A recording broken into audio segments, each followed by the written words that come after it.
At this point, I think. He's an All-American 20. He's making a case for MVP with this performance right now. Oh, what a nice throw by Corey Heitman on the counter. Eschenberg goes from corner to middle there. All right, JMU just getting whatever they want right now. Eschenberg with another great kill there. Takes out Joseph Grace from Cincinnati, and Cincinnati is on their heels this point. And a catch. All right. Ooh. Eschenberg wants some revenge on number 57 from There we go. Schlesinger. Threw that catch to Schlesinger. That kind of turned the point around, stopped momentum for JMU. So Cincinnati on that 10 clock. Corey Heitman with a nice dodge. Schlesinger with a counter back. And now they're going to go back to, looks like Eschenberg's controlling the pace here. Team throw misses Schlesinger there. One thing to note, Cincinnati one ball. Cincinnati down to one ball. They will not have a shot clock. They do not have to throw. So Cincinnati just content to sort of reset.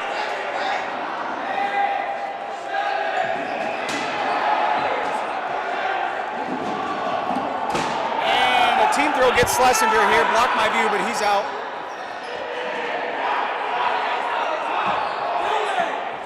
Ooh, Tyler Peach is screaming that 99 is out. Boom. And Dylan finally gets in there, so 99 is out. Stepped over the line is what they're saying, stepped over the line, okay, so. Oh, Cincinnati, not a good throw. I don't know, they stopped counting, what happened there? Cincinnati down to their last two players, MVP candidate Corey Heitman and Perry McFarland the Jr. Nice dodging.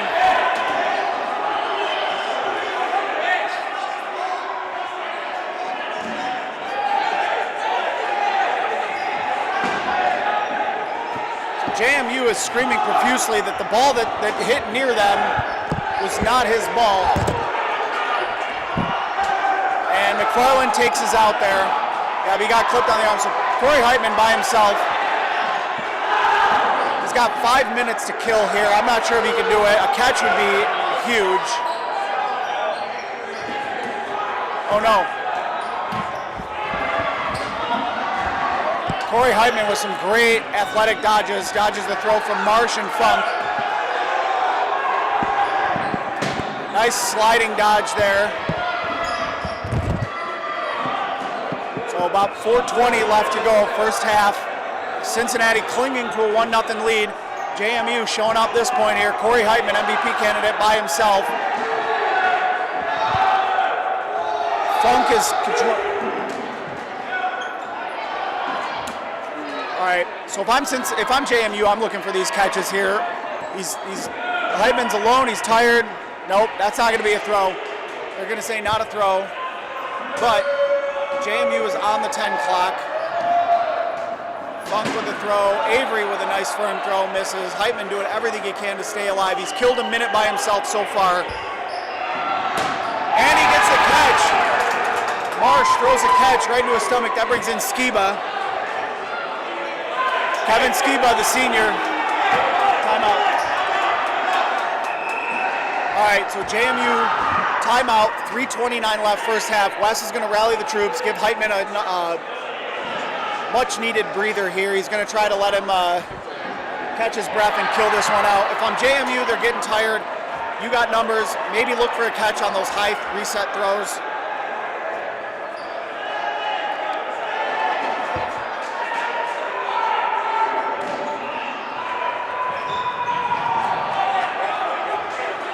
I'd love to know what's going on over there on court 2.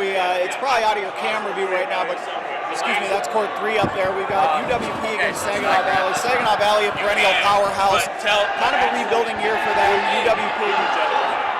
All right. Tony, can you hear me? And I think UWP's up 1-0. We'll try to get confirmation of that right now. But if you're just joining us, just right now. University of So maybe after Cincinnati this game, clinging to a something 1-0 but, lead here in the could work. first half. JMU, So this one we always just a gotta get talented as team, much is slack kind as of, possible. if you ask me, maybe underachieved a little bit at Nationals. They look pretty crisp today. Corey Heitman just bailed his team out with a catch there to bring in the senior Kevin Skiba. So we'll see. Let's just see. We'll see what happens if they can kill this point out. I think Cincinnati will be very happy if they can get into half of that lead. And JMU looking to tie it up here, going into half, steal some momentum. All right. Coming out of the timeout here. Looks like we got some That's fine. moisture on the court. Dylan Fettig's trying to get that taken care of for us real quick. Yeah, that is the. Just joining us, first half, 1-0 Cincinnati, match 1, court 1. Grand Valley, your head refs right now. Cincinnati coming in, I believe they're ranked number 1. JMU looking to jockey for better position here. This would be a huge win for them on day 1 to knock off the number 1 team. But more importantly, I think this would all but ensure that Cincinnati does not get the number 1 seed if they lose this game. And you could be looking at a really tough semifinal match. In my opinion, this year maybe more than ever, that number one seed is going to be paramount. They can only reach that out there at the moment. You've got, I think, 3 legitimate powerhouse contending teams. That's not to say that there's not more teams that could win a national title, but I think you've got Grand Valley, you've got MSU, and you've got Cincinnati jockeying for position. That number 1 seed is going to be very important because obviously if you get the 1 seed, you don't have to play the other one of the 3 teams out 3. Yes. So this will sit up here. Right, and you can just, okay. We can make it work. This one we can get. Yes. A lot of slack. Yes. How much slack do you have on this one? Still a good amount. So, like I said, you got this here where Felix is kind of right. Not stepping up. Yeah. Yes. You should be fine. Just don't do anything reckless or stupid. I won't yank on it. Right. We'll test it slowly, real quick. I'll go around. Actually, Austin.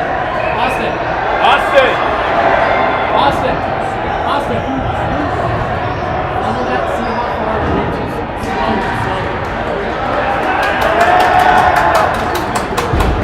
Keep going. How far does it go? Whoa. That's enough.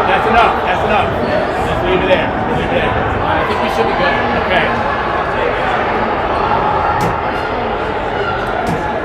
Okay.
What's the deal?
Okay.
Let's go, JT, Ben!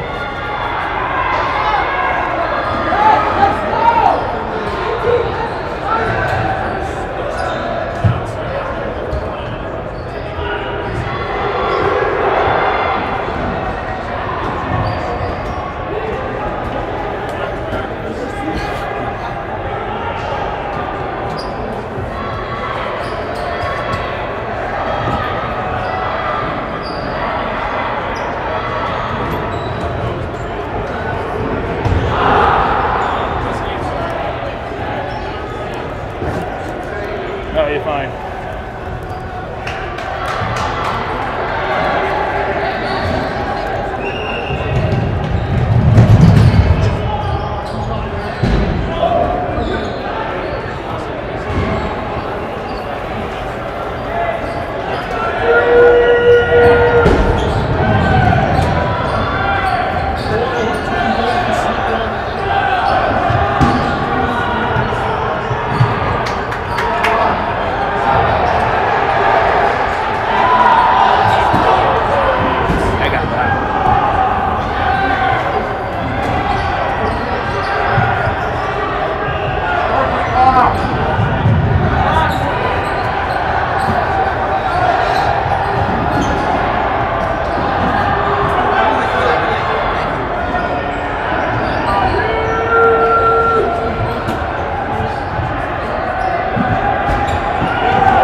So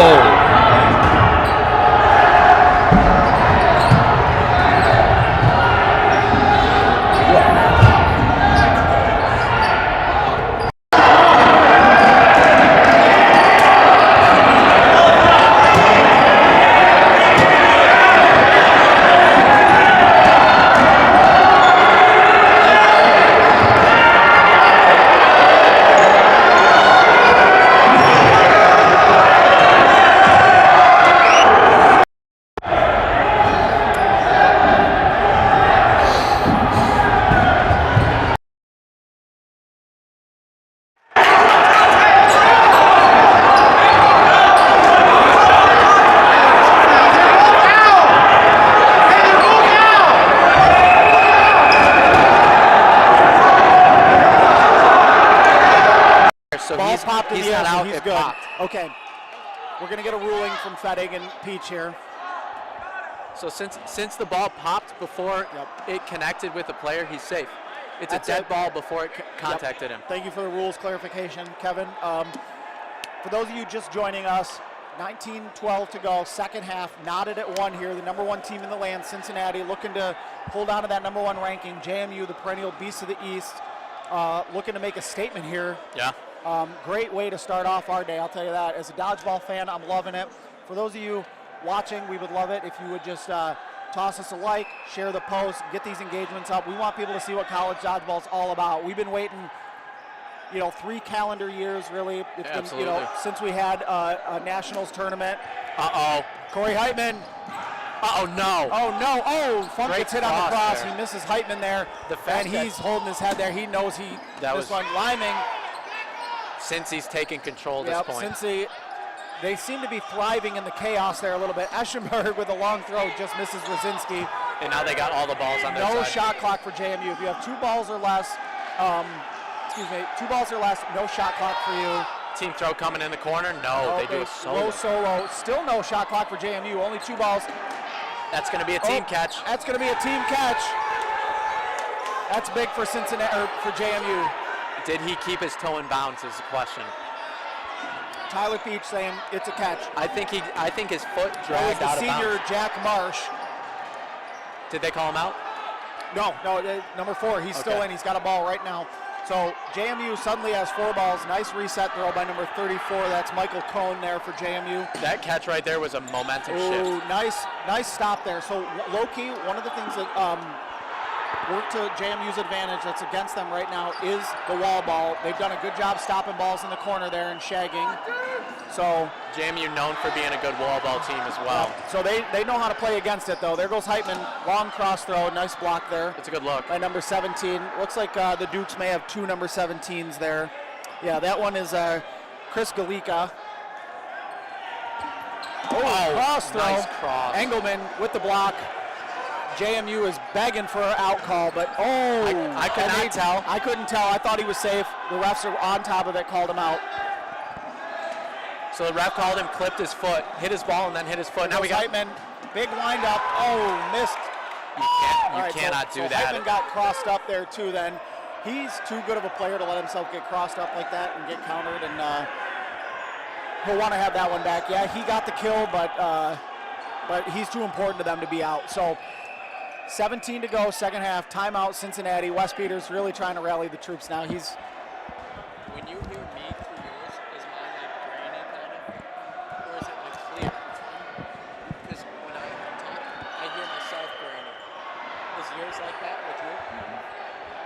One second, let me take yours just to hear what it sounds like.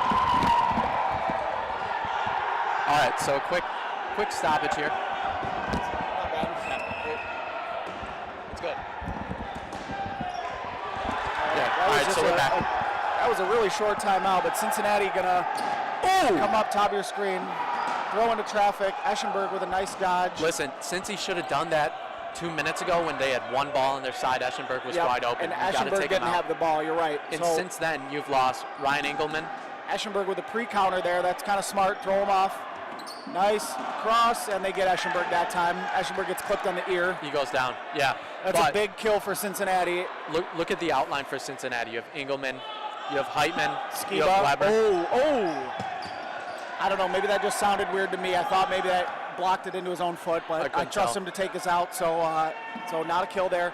What I'm noticing with JMU, you get a couple of their top guys out, it's not changing really anything. Like, that team is deep and pretty consistent across the board in terms of skill level. Talent-wise, very couple, deep, yes. Yeah, but they've got a lot of guys that all have pretty identical looking arms. Yep. Like throw speed and everything. Oh, okay, so JMU, a little back spin on that ball. All right, so JMU now has 3 balls. They will have a shot clock now. They're going to have to reset. Like, if I had to guess, I'd say everyone's still out there on the court for JMU can get above 60 miles an hour on All a right, throw. Lozinski with a long throw comes charging. Nice dodge. Ooh, they're going to call Turner out there. He kind of reached for the catch, thought he got his hands back in time. Keep an eye here on Brett Liming, number 22. Yeah, without Heitman in, he might be the most important player and on I the think court he's right about now. to make a throw right here in the corner. I believe he's a founding member. Team throw splits, He is. number 99 and 17. Another throw by Heitman. Oh, they're going to call him out. Liming needs to stay in. They called him out. They called him out. Liming He's should stay in safe. there. He's out. Tyler Peach has control of it. Liming got hit on the counter, but the thrower was already out before that. You got to be. There's a lot of heated arguments going heads up. Oh, whoa! Souvenir City here. Liming gets clipped as he leads the charge. Ball in. Okay, so I missed that hit. So Liming got hit as he charged up, just got clipped on the leg. He needed to stay in there. Suddenly, he needed to play conservative there. Suddenly, it's actually Cincinnati who's on their heels a little bit because they're on. And a young couple players for Cincinnati, I think. Well, both teams on the 10 clock now, but Cincinnati has the balls. JMU has 6 left. No, they don't. Oh, yes, they do. They have Excuse 6. me, you're right. I'm not sure that should be a throw. Yeah, he went for that bounce back. Yeah, they were just playing smart wall ball, but JMU doesn't have a shot clock, so Cincinnati doesn't really have to do that. They should just go for the team throw. Team throw, and he's safe. Team throw misses number 99. Again, Nick folks, Spear. we're here. It's day 1 of Nationals, 2 days long. Today is pool play type situation. Tomorrow is jockeying bracket. for position here. Yeah, so they're battling out. These are two of the top 5 teams in the country right now in the Gonzalez rankings. So they're looking for what seed they can get at Nationals. One of these teams is going to get a top 3 seed. I can guarantee you that. Yeah, the winner. The winner of this game. Points do count double today in the Gonzalez switch up. So here we go, Cincinnati. Oh, good throw by JMU before Cincinnati could really get their team throw set. They take a player out. 34, Michael Cohn from We've JMU with a great 6 on 4. So JMU, it really pressures on Cincy now. They've only got 4 players left. They're on the 10 clock. JMU's got 6. Hey. Good pre-counter. Team throw misses. I'm really liking number 34 for JMU. I think it's Michael Cohn and his throw, his angle on his throw. He's coming over the top, and it's dipping right into the feet of Cincinnati players. They've got to take note of that. We're in the second half with 12 minutes, 50 seconds to go. Whoever wins this point is in the driver's seat. Nice throw by Marsh, misses low. Cincinnati takes a few steps, counters. Just a reset JMU throw. saying it's not a throw. I thought that looked good to me. There goes Spear with a low throw on the Cincinnati player there. Yep, keep an eye on 17. Right, He's a rookie for Cincinnati is down players, but they have maintained relative ball control for most of this point. Little submarine throw there by Rosinski. Yeah, Rosinski is a guy that has come on Spear, strong. that throw's close, but they're going to call it good there by number 24. Yeah. Right now, if I'm Trent Schaefer. I'm looking at Cincy's roster, I think Rosinski is the guy. If they're going to get this point, he's got to step He up. looks calm and collected right now. He's got 2 balls in his hands. He's working with Montgomery here, bottom of your screen. Looks like they're going to dial up a team throw. Splits number 99. He kind of did that classic pre-counter. I like that. I like the idea there, and I also like the communication from Cincinnati's team. You've got a rookie and a second-year player, and they're communicating, setting up a team throw. Nice catch. 2 catches, and suddenly JMU, that brings in Drew Funk. He's been arguably one of their better players right here today, Drew Funk. Yeah, I mean, that right there, it's 33. If I'm Cincinnati, if I get down to 1 guy, I think about stepping out. And we got a ball's over. Wes Peters may call he may dial up a step out. What he might say is, they're going to come up, they're going to team throw. Maybe you get a catch. If you don't, let's step out. Let's give ourselves time to tie this thing back up, play for overtime. And remember, folks, so we got 2 20-minute halves today. Tomorrow they're 25 minutes. Whoever has the most points at the end of the game wins. It's as simple as that. Overtime, and you 6 have on to, 6. Yeah, I'm looking so forward to that. If a point is going on when the clock hits 0, it stops right then. So even if they've got one guy left, so whoever wins this point is going to be able to play conservative Jack the rest of the Marsh game. and Drew Funk, I thought they were going to lead the charge. Looks like it was Tillery and Spear who made the throw there. That's a kill. Team throw up at the top.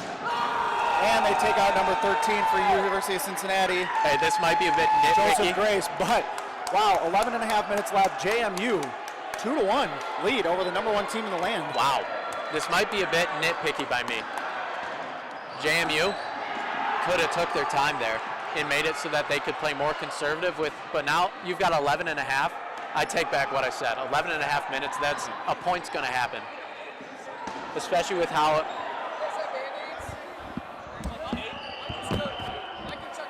hey, the front desk people Evan Eschenberg, a little cut below his knee there. Going to look for a Band-Aid here. Can't have him getting hit and getting blood on the balls, but yeah. he's going to have to figure that out quick. They don't want to lose him. Yeah, he needs to get back here. Yeah. He's the best player on their team. They might have to start the point without him, call a timeout, and sub him in. Well, we'll see. Do they not see? All right. Heated game 1 of the day. All right, 11 and a half minutes left. JMU just took a lead, 2-1 here. Game 1, match 1, court 1, day 1. NCDA College Dodgeball Nationals. Check how many people are watching the stream. Okay. Is this on Twitch? What? Is this Twitch? And YouTube. Yeah, it's both. Towson defeats Western 4-1. Okay, so we got updates. We got some score updates here. Towson has defeated Western Michigan 4-1. Akron up 2-1 on Kentucky. Akron still clinging to a lead. They're up 2-1 on Kentucky. Ooh. Nebraska 2-0 on the verge of scoring a third point. Still 2-0. Okay, good for Nebraska. Nebraska still up 2-0 on Cleveland State. Ohio up 3-0. Ohio is now taking a 3-0 lead on Maryland. And Platteville up 2-1. Wow. Platteville up 2-1 on Saginaw Valley. And I'll tell you, I saw Saginaw Valley at MDC. They look like a better team. I don't know if that's more an indictment on Saginaw or, props to Platteville. But And we're underway. anyway, we're underway here. I would say so. Eschenberg gets that quick kill on Grace, number 13. He's back. So He's it back. looks like he cleaned up the blood Yep, he's on good his to go. knee. He doesn't have a knee pad on or anything. I would maybe advise to get knee pads next time. Yeah. But, all right, Cincinnati kind of playing methodical. Brett Liming with the first throw. Nice low throw. Good block by Cincinnati. Heitman with a quick throw, and you're looking at ball advantage. Cincy wants to play with ball advantage, and they've got 2 right now. JMU, so no shot clock for them. JMU I'm sorry, they here. have 1. Going to move right to left. Looks like bottom of your screen. We're going to get a throw. Nope. Faked me out too. Hey, and now remember the fact that that's a kill. That's a kill on Tillery. That's a good throw by Liming. Liming gets the kill, retreats. Cincinnati kind of on their heels here. Eschenberg telling his team, we got to slow down. Yep. Yeah, there's no pressure on them. Yeah, Keep calm down. Even if they don't take a point, they're in good shape right now. Yeah, I mean the fact that they just can throw one ball like this. Ooh, and now so it looks like based on the way they're playing, they're not playing to just kill 10 minutes of clock. That's a lot of execution to get that, especially in today's 12 on 12. But they're obviously not in a hurry to get the next point. They're not in a hurry, but if they can get a kill, they're taking their shot. One thing when your team goes up is sometimes people get a little bit timid looking for catches. It's like we don't need this as much. Still got to be aggressive and play your game. If I'm JMU, you've got some great catchers on your team. Still play your game. Yep. JMU looking very crisp as a team here. This bottom quartet of players really being crisp. A couple pump fakes together, then a team throw. Liming going to throw. Ooh, that's a kill. Number 9, Spears going to wish he had that one back. That was a catch opportunity. All right, Cincinnati will reset. That's a kill. Here comes 21. High throw. He's looking for bounce back since he wants ball advantage. They're playing wall ball now. Yep. Good block there. Corey Heitman with the cross throw. No, he gets countered. He's got to have someone blocking for him. You can't go up by yourself. He didn't have any help, but that's a really headsy play there by JMU. Yep. All right, Eschenberg going to lead the charge. He's kind of by himself. Nice throw on number 21. That was a beautiful throw. Hit him on the ankle there. Hey. And look at him calming down his troops. He's like, hey, use the clock. Can we talk about JMU has not played a Nationals since 2018 at VCU. Yep. And we got player or someone in the stands just got taken out. Avery, number 17, got taken out there. There was a kill there for Cincinnati. JMU has not left the East Coast for a tournament this whole year. They came in with a chip on their shoulder. You can just tell. Yeah, they're tired of saying, "Oh, that's a kill." That's a nice kill there. Uh-oh. Yeah, I guess what I would say for JMU is they come into a tournament like this, kind of like a mid-major in college football. You know, they've beaten up on some really bad teams, but they're good, and people don't give them enough credit. And here they are saying, "You know what? We are good. Watch us." Yeah, and, and they're taking it to Cincinnati right now, the number 1 team in the land. Right. I mean, they've historically been one of the best teams in the league over the last, decade. About always one of the most talented teams. Nice throw, misses high on Jacob Weber there. Good block on the counter. You bring up a good point. Cincinnati's getting all this love all season long. JMU is sort of been an afterthought on the East Coast, and now here they are, and they're showing up to play. I'm really glad I'm getting to commentate this one. I was begging to see a nice catch by 00 there. That is Matthew Rosinski. We've called his name a few times today. So anyway, Cincinnati kind of chipping away here. One more loss for the Dukes, and they're on the 10 clock. Yeah, I mean, that's a kill. Nice kill. Gets Skiba. Good block. I mean, we've been praising JMU, and all throughout that, Cincinnati's chipping away. Yep. Slowly but surely. That's either team's classic point. fade stumpo night. Oh, okay, boy. McGinn takes his out.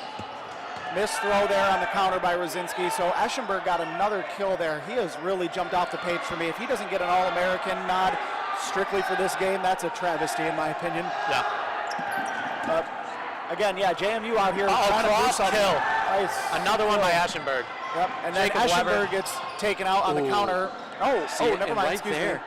Jack Marsh had an easy kill on Weber, and he just didn't take it. And Weber's holding his shoulder.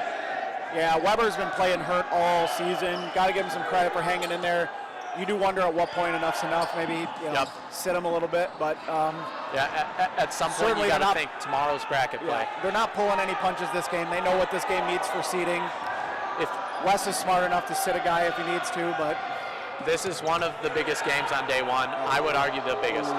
Schaffer thought he had a catch. It bounced up. Dylan Fettig all over that call. Another NCDA legend, Dylan Fettig here, head ref, or maybe he's secondary ref. I'm not sure if it's nice counter. That should be a kill right there. That should be a kill. Yep. Tyler Peach calling number 34 Cone out. 24 Schaefer is not. And just like that, all right, JMU down on the 10 clock. Ooh, Eschenberg leaving himself a bit open there. He looks so calm, cool, collected now on the court. He was unfazed by that throw. So we've got 5 on 6. So the Dukes are down on the 10 clock now. That's a big advantage for Cincinnati. They can sort of control the tempo here. I see some good players on both sides still. I like Schaefer. I like Eschenberg, obviously. Yep. Okay. Number 8 for JMU, Patrick Kesmer. Tough last name to pronounce, I'll tell you that. But he's been playing well. He's a tough there he out. goes. Good quick reset throw. Bails his teammate Easy out. And a catch. Rosinski is out, and that brings in catches and waits. That brings in Drew Funk. That is a big swing for JMU. Gets him off the 10 clock. Brings in arguably one of their best players. And who went down on that catch for Cincy? Yep. Good look by Lyman. Good throw. He's got to take over this point. Yep. Take him out. Oh. 2 of the better players on the court right there, back and forth. Nice block there by number 57 from University of Cincinnati, Ethan Schlesinger. All right, so Jacob Weber's still in, not the Army used to be. Yeah, he got caught injuries back are in. documented. He was just holding his shoulder, that's right. Okay, there, JMU begging for a call. I think it bounced right in front of his foot. Nice blocks by Liming there. Yeah. Another ball I believe he was safe. Yep.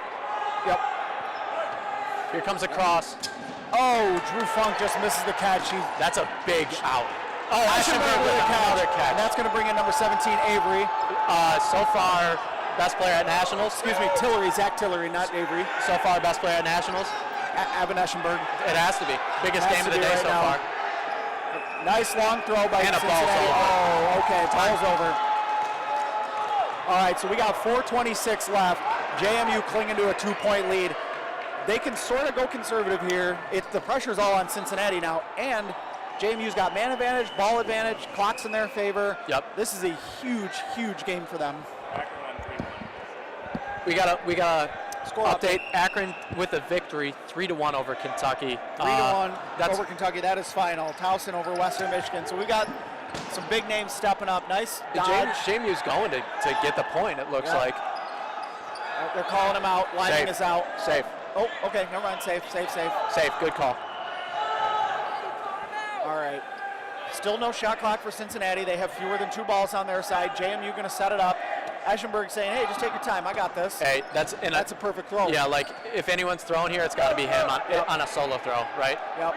If they're doing a team throw, fine, but if it's a solo throw, get him just doing a reset throw like that. Cincinnati, clock's going to become a factor. About 3:45 left, second half, day 1, game 1. That's not going to cut it anymore with under 4 to go. They can't reset it. They got to go for the jugular. If you're Cincinnati, you got to get some kills.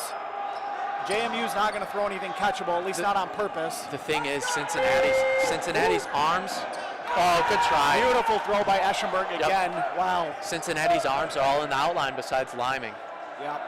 Like, they don't have the top arm talent on the court right now. They've got Liming, and that's it, and JMU knows it.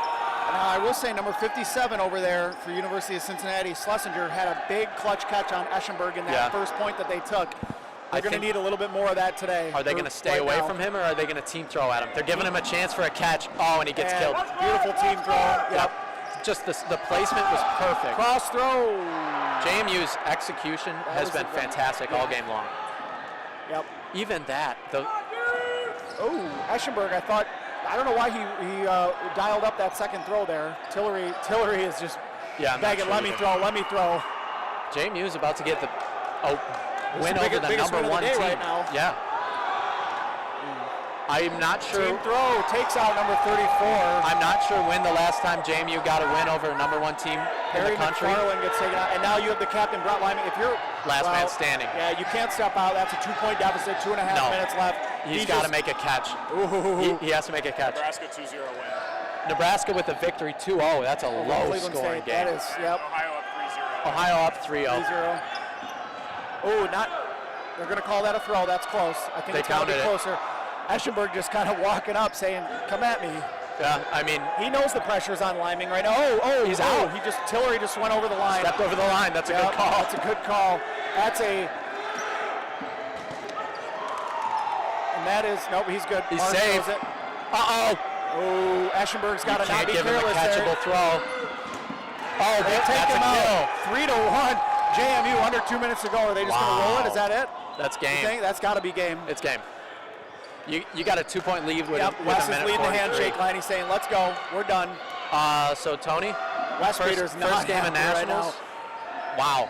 I tell you what, right now, we got camera work up there. Can we maybe get an interview? You think we can get a quick spot with somebody? Yeah, let's do it. Let's see if we can't get Evan Eschenberg over here. Tyler, can you guys get one of JMU's captains over? Never mind. Anyone? Hey, Tony, I'll let him use mine. Yeah. You want to get an interview? Yeah. Interview? Either one of you. What are we doing? You want to get an interview? You want to get an interview? Call you. Well, you want to get him on camera, or are we just in the booth? No, we'll just do it in the booth. All right, real quick, little impromptu interview here. I'm here with number 33, the senior from JMU, Drew Funk. Drew, congrats on the win. Number 1 team in the land. How you guys feeling? Don't mean anything. It's one game. It's Saturday. We could lose next game to Miami, Ohio. So it's just we're gonna keep our intensity up. I think we were very seen as underdogs, and that's fine. I don't think they knew what was coming, and we're gonna keep that pressure up. But this doesn't mean anything. It's 3-1 win. It could have been 2-1. It could have been 1-0. Doesn't mean anything. We're not done. Job's not done. Awesome. Some great mindset. Now, take me through your team. One of the knocks on JMU since I've been covering the league has always been, hey, they're never devoid of talent, but like strategy, they don't play that well together. I saw a very crisp dodgeball team hitting their marks, team throws.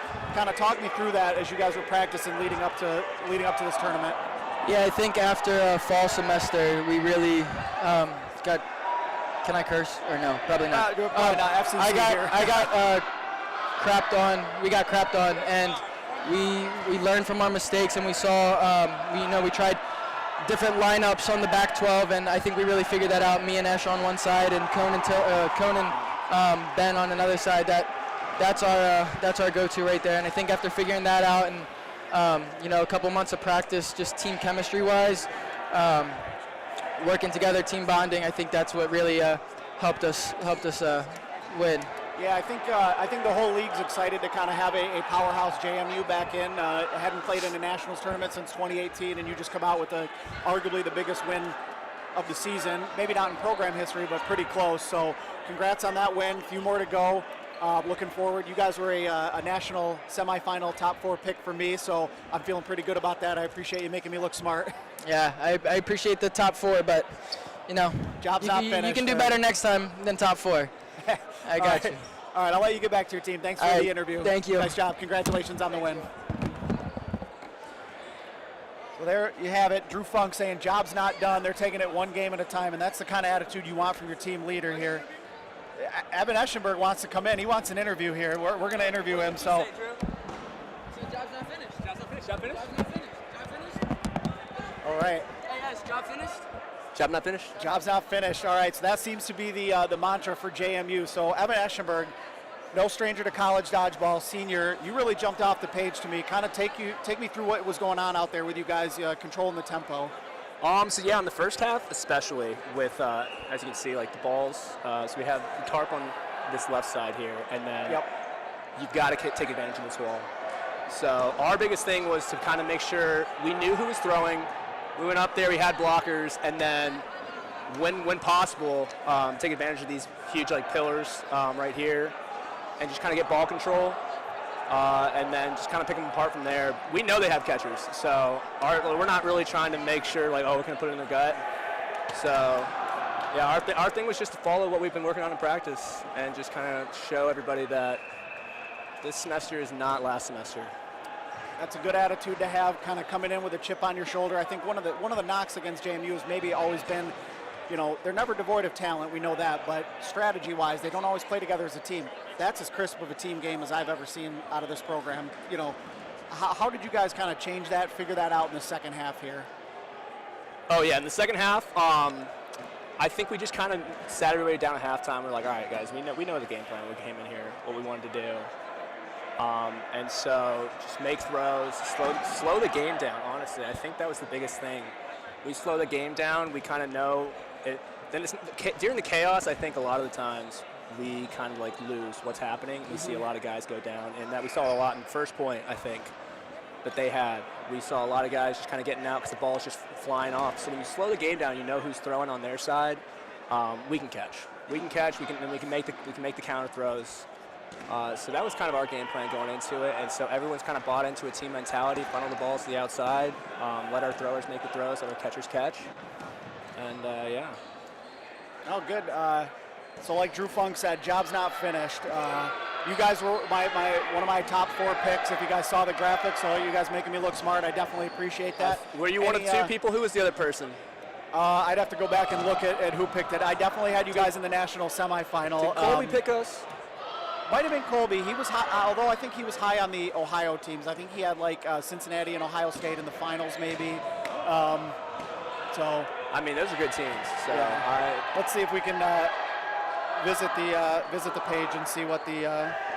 I think there's a lot of parity at the top. So I think obviously Drew said job's not finished. This is a 3-1 win for us. Yeah, 3-1 win against Cincinnati. It really means absolutely nothing on a Saturday. So it was Kevin Bailey. Kevin Bailey and I have the same top 4. We had, so making us look smart. We got to commentate that big W. Any last words you want to say? I'll let you kind of get back to your team and, guys get ready for the next matchup. We're going to get the next game started on this court soon. So. Yeah, I mean, I got to say is that Wes has a great team, Cincinnati. There's a lot of great teams out here, so we're going to have to work really hard, and that was just one step in the right direction for us. Also, awesome. Spell with a U.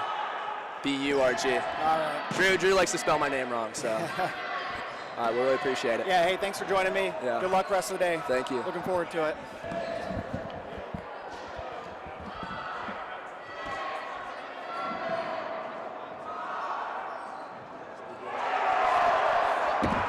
What's that? We did do a switch report too.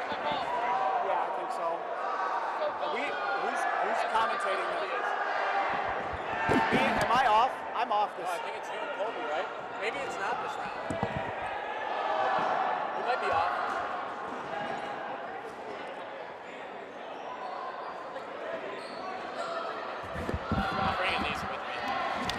watch Grand Valley though.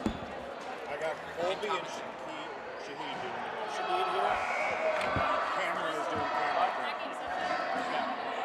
That's your last chance. I turned it off. Well, apparently you did because it was just like bing, bing, bing, bing. I was like, Get a lot of hate I'm trying not to read messages. this. I'm trying not to read this. Messages. Yeah, it's amazing. I don't. I haven't like.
Jesus. Wow. Yikes. The biggest yikes. Sorry about that, everybody.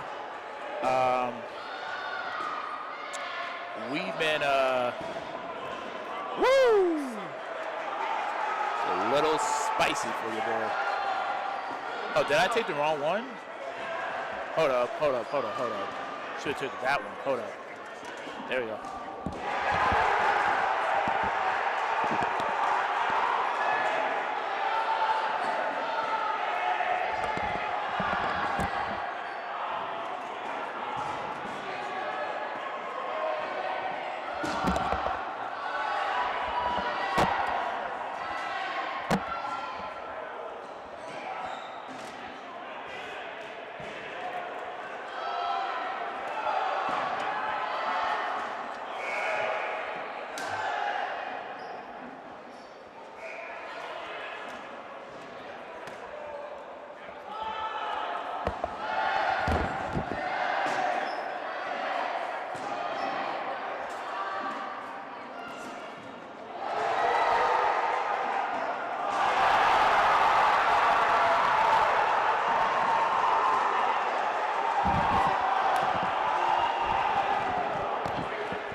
Alrighty. You told me you were gonna put in that good work. That's what you told me. You told me roll dukes. You told me we're going to leave. Yeah, that's what you told me. I was like, yo, whoa. Alrighty. Okay. So, apologies for that. First of all, my name is Hadi Drakeford. Normally, you guys kind of hear me doing commentating for the most part, but today I'm kind of behind the scenes, but, still doing commentating, with the group now and then. So first of all, I just want to say my deepest apologies for not having sound. A lot of crazy stuff happened, and I appreciate your patience within this manner as we're trying to get things set up. So we finally have sound, as you can kind of just witness. JMU did defeat Cincinnati, which is considered an upset. because JMU is coming in as number 5 since he has the number 1 team in the country, and they got an upset win 3-1. So I'm going to be getting on the boot real soon with my man. What, sir? Is somebody going to run the scoreboard or what? No, I got that. No, that's scoreboard. Oh, I guess you would do that or somebody else would do that. Yeah. So with that being said, I just want to say thank you for your patience. I know how important it is to get sound as well as video, so just had a little technical error on my end, but we will be situated, and I am so glad to be a part of you. And yes, Andrew, you are correct. JMU did came to play. I had the opportunity to be one of very few people who have seen JMU play multiple times during this year. JMU is now currently on a 7-game winning streak. There has been numerous talks saying like JMU has not beat anyone outside of their division or their region, which is from the East Coast region, and getting a win, 3-1 win against the number 1 team in the country will very quickly tell a lot of the naysayers to be quiet. So I know JMU fans are extremely happy. Cincinnati fans, not so much. And hey, this is the reason why they call it the postseason, baby. Also, very important information as I pull up the overlay. And hold up, I think I kind of, nope, sorry, wrong overlay. There we go. So we'll be getting this game started momentarily. But as I was saying beforehand, it's Kevin and Tony Stopel. Okay, if Tony and Kevin haven't mentioned, points are double. Everything is double in the postseason. Everything is double. You came at a great time, sir, because I know you've been waiting for that. I flew into Detroit. I know. And I got in the car and it said an hour and 55 minutes. I was like, what? I told you. I drove like 105 to get here at times. Right. So yeah, it was fun. It was fun. It was a good time. I'm glad I got here for that one. Oh, I know. Are they selling t-shirts? I think so. Kobe, can you hear me? Yeah, can you hear me? Yes, sir, I can right. hear you. Oh my goodness.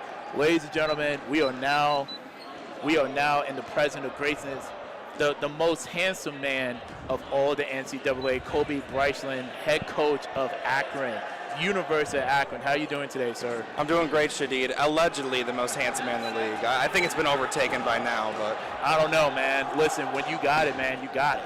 I appreciate that, Shadid. I'm happy to be in the booth with you today. Likewise, man, likewise.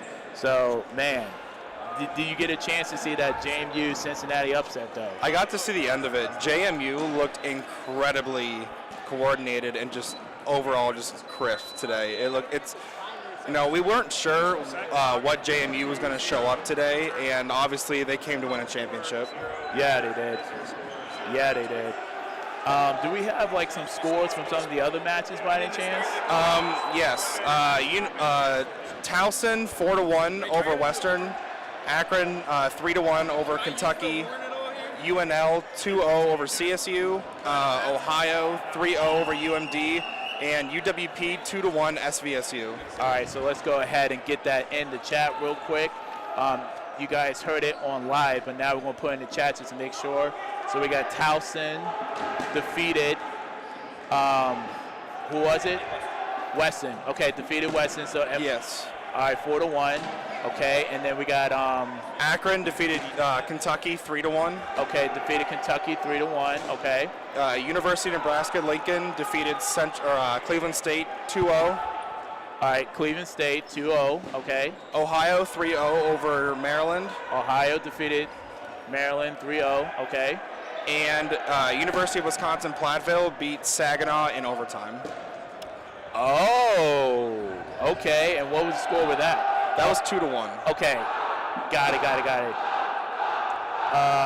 So UWP. No. Did Saginaw defeat it or? UWP won against Saginaw. Okay. UWP won, defeated Saginaw overtime. Oh, okay. No. Saginaw won. Yeah. Yes. Okay. No, UWP won in overtime. I'm sorry. Wait, who won? Because I got my man. It looks like here somebody wrote UWP 2-1 over Saginaw. Okay, we'll get confirmation because I literally got, one of the assistant captains in the flesh, Mike Olive, and he's telling me profusely that we won in overtime. Well, then somebody wrote the score down wrong here, so my apologies for that. No. We'll get that information right now. Good win over JMU, or UC, by the way. Ooh. So now we have University of Wisconsin-Platteville against Ohio State. UWP coming off of an overtime game, so I'm hoping they're not too gassed to play Ohio State because the Buckeyes came to win a championship this weekend. Okay, so I just got done talking to UWP. It is confirmed Saginaw with the overtime win over UWP. So we good. Okay, all right. No, I wasn't challenging Kobe. Oh no, you're good. You're good. All right, cool. So, woo, man, I am excited, man. It's been a long time coming. 2 years, man. It's been a while. This is my first Nationals as a board member. I got elected in 2019, and we were planning to have Nationals at Ohio State, but something happened in between there. We're not going to talk about it. But we're here now. We're not going to talk about it. We're going to leave that alone in the past. But yeah, this is also my first year as well as an e-board member as well. For those of you who've been following the NCDA, you would know that Kobe Bryson was a key player at the University of Akron, had many success. Now is the head coach for the University of Akron. He is also your current director of officiating. So that means the rule books are very important, and he makes sure that information is on point. And we are getting started. Yes, sir. All right, UWP with a quick out off the rush. That's going to be key to get numbers over Ohio State because Ohio State plays entirely on momentum. Absolutely. All right, Ohio State looks a little bit uncoordinated right now. They just need to get together and get set. All right. A couple quick throws here. Jacob Sobranek, number 22 on the other side of the court for Wisconsin-Platteville, is one of their key players. He's wearing a captain's band on his right arm. Man has incredible hands and a killer throw. Look for him to make some plays today. Wow, what a hit! Yikes. Ryan Ginsberg has an arm, folks. Yikes, he got clapped into next week. Big yikes. Yeah, so that's Ryan. What a catch in the corner, wow. Yeah, so that's number 14, Ryan, head captain for The Ohio State University, the lefty, very elected. Do not take him lightly, y'all. And another catch here. He blocked it up to himself and got a catch. Amazing.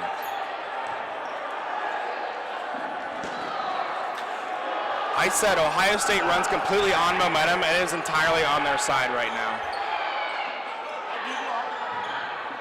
All right, they seem to settle down a little bit. Yep. Ohio State likes to control the pace, and they're doing that currently. Yeah. UWP, they got some key players. Number 25, Xander, he's kind of in the middle. Drop catch, hate to see it. 27, Stokes goes down. But look for number 25, Xander, to kind of get things going. Also look out for rookie sensation, number 7, Caleb Nguyen. Said your name incorrectly, my apologies. As well as GT Wharton. Oh, what a catch on the baseline. Tried to throw on the count and got caught. Ooh, there it is. Oh, wow, back-to-back. And UWP answers with the catch on their own. And like I said, that's number 25, Xander, brother of Eric Xander. Like I said, he's going to be a big factor. UWP is going to win. Ooh, another one. Yikes. Caleb Thomas. Yeah, so 2 players go down that exchange to UWP. It seemed like Ohio State is feeling themselves, and rightfully so.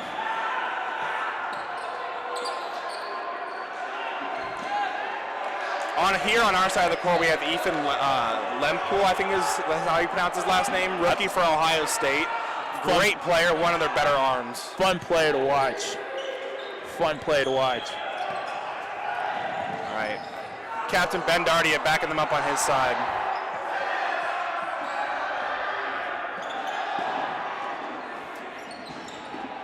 In the middle, just got a hit. We have MVP candidate Dylan Greer, one of the most tenured players here in the league. 3 players left for UW. No, 4 players left for UWP. Yeah. All right, so now since UWP has less than 6 players, it will be on the 10 count. That's right. Oh, dropped catch. You usually don't see those very often from Dylan. No, you don't. Dylan normally just snag those bad boys.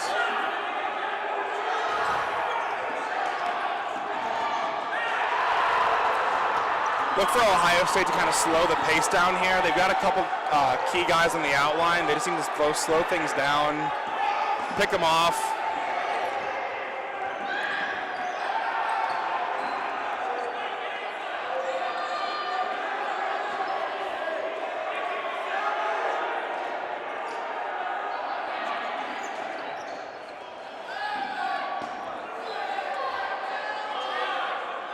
All right, Ohio State up to the throw line. Good block. I was wondering when we'd see a team throw. Another drop catch. Wow, 2 drop catches for Ohio State. That's the game right there. That's a complete game changer. Yeah, that was a good kill by number 32 from UWP. Yep. I'll pull up his name real quick. That's Alex Cuddy. He's a freshman. Yeah. All right, nice block by Ryan Ginsberg and a kill. Woo, man, it's getting kind of dangerous out here, my guy. Yep.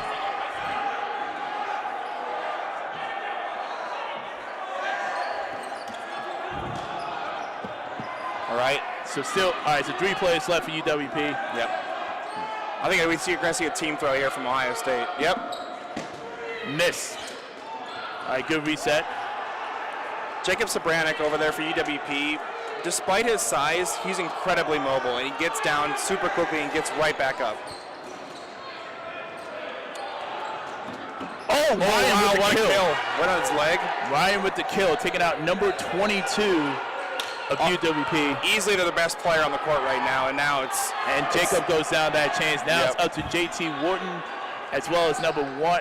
It seems like somebody made a catch, though, or maybe not. Speaking to Sarah, my apologies. And still 3 players left for UWP. Yep. Ohio State's in complete control right now. They're taking their time, just waiting for a mistake to happen. Good look by Ryan Ginsberg. What his throws do, he has that low rise throw that stays like almost like 5 inches off the ground, then like rises up right at the very end. He can do the high-low and the low-high method. Yep. Depending on if he's throwing sidearm or overhand. So his overhand throw, up, down, sidearm, down, up. All right. Ooh, another dropped catch. Wow. Man, okay. Very unusual for the Buckeyes to be dropping catches. Yeah, they got to get that shit together before they play MSU later in the day. Facts. Big facts. Speaking of which, MSU only got 2 games today. Yeah, there was a last-minute drop, and the best way to work the schedule out was just to give Michigan State 2 games today instead of have a couple teams play 4. Exactly. It's kind of unfortunate because normally at Nationals, the reason you come is to play as many different teams as possible. But when you're ring chasing like MSU, you'll take the break if you can get it. Absolutely.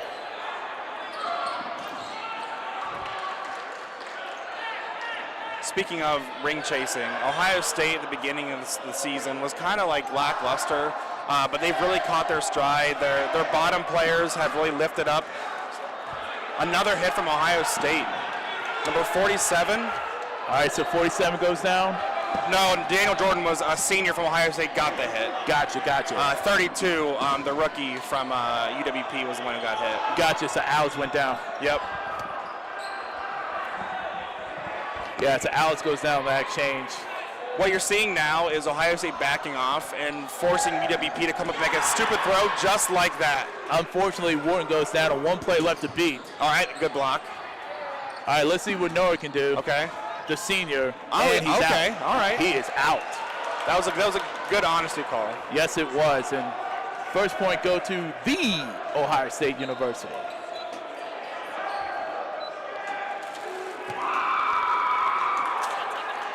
we'll try to get you updates from some of the other games as possible. Yeah. So kind of just bear with us for a second. We're kind of separated. What I mean by separated is currently, as you can see, on the other side, there's another game being played, as well as 2 other courts on this floor, and then we got 2 courts downstairs. So if we don't have all the scores, there's a reason why. So just bear with us. With that being said, there's 12:33 left in the first half. Yeah, a nice little 7.5 minute point for Ohio State. They're going to try to keep this same pace. No need to tire yourselves out or, go balls to the wall just yet. No, they like to play very methodical. They like to take their time. They got star players, but they play at a slower pace, and they want you to make mental mistakes. And when you do, then they will come up and they will rush you. Yeah, Ohio State likes to control the pace. As long as they can do that, they're going to be very successful today. That's going to be a problem against Michigan State and then a couple of the top tier teams in the league here who also like to, control pace, have played their game. But as long as Ohio State can, not drop some of those catches and get a lot of key hits, they're going to be, just fine today.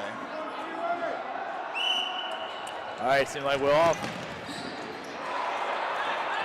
All right, a quick hit off the rush. That was Captain Ben Darty at number 52 with a quick hit. Wow, that was quick.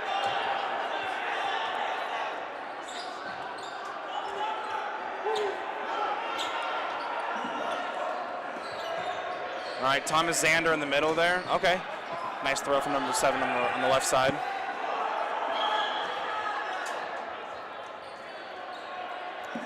All right, so Ohio State really pushing up to the front line. Yep.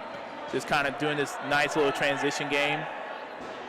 What I like about Ohio State is how calm they all look, even without a ball in their hand. That's the key in this sport, is to be comfortable without a ball. Yeah, and their spacing is definitely on point as well. Okay, Thomas Zander's out. That's a big hit. Yikes. Looks like some frustration setting in for UWP. Yeah.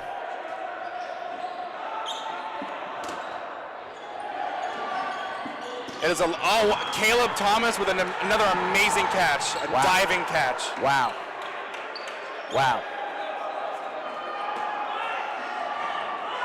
For those of you watching, Ohio State has many coaches. I think they're up to 4 right now. Yep.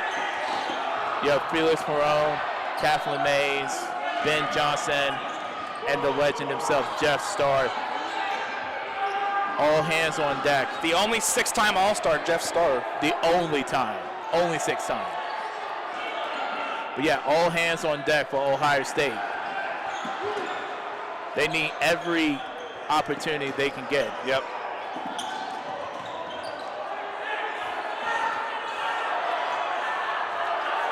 All right, so what Ohio State's doing right now is, because they have man advantage and the point advantage, they want to have UWP come all the way up to the throw line and tire them out. Yeah, that's why they're playing quick transition, throw, and get back as quickly as possible. Try to keep throwing, in this neutral zone here, so UWP doesn't have a chance to get their footing. Absolutely. Absolutely. All right, we see a very calm Ohio State right now. They know they're in control.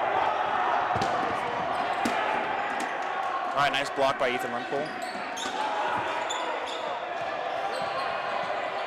All right, Ohio State has definite ball advantage now. Yep. UWP only got 4 balls. They're going to have to throw one of them. Yep.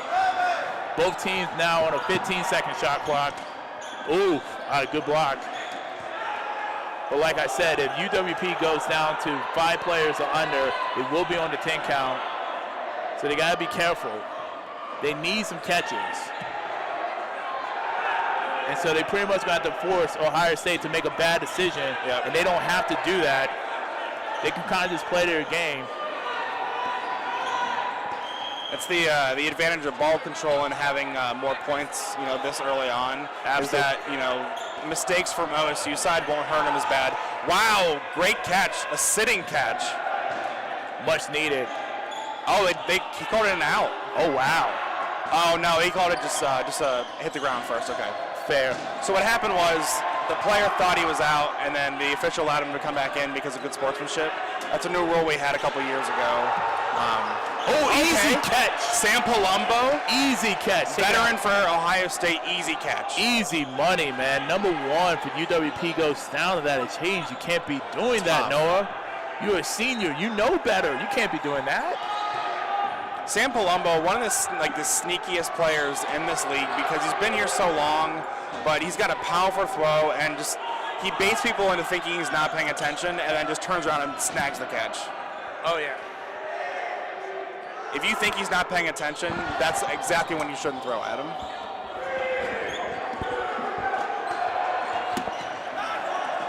Can't be reaching for Ohio State. Can't be reaching now. No, do not do that. Do not reach.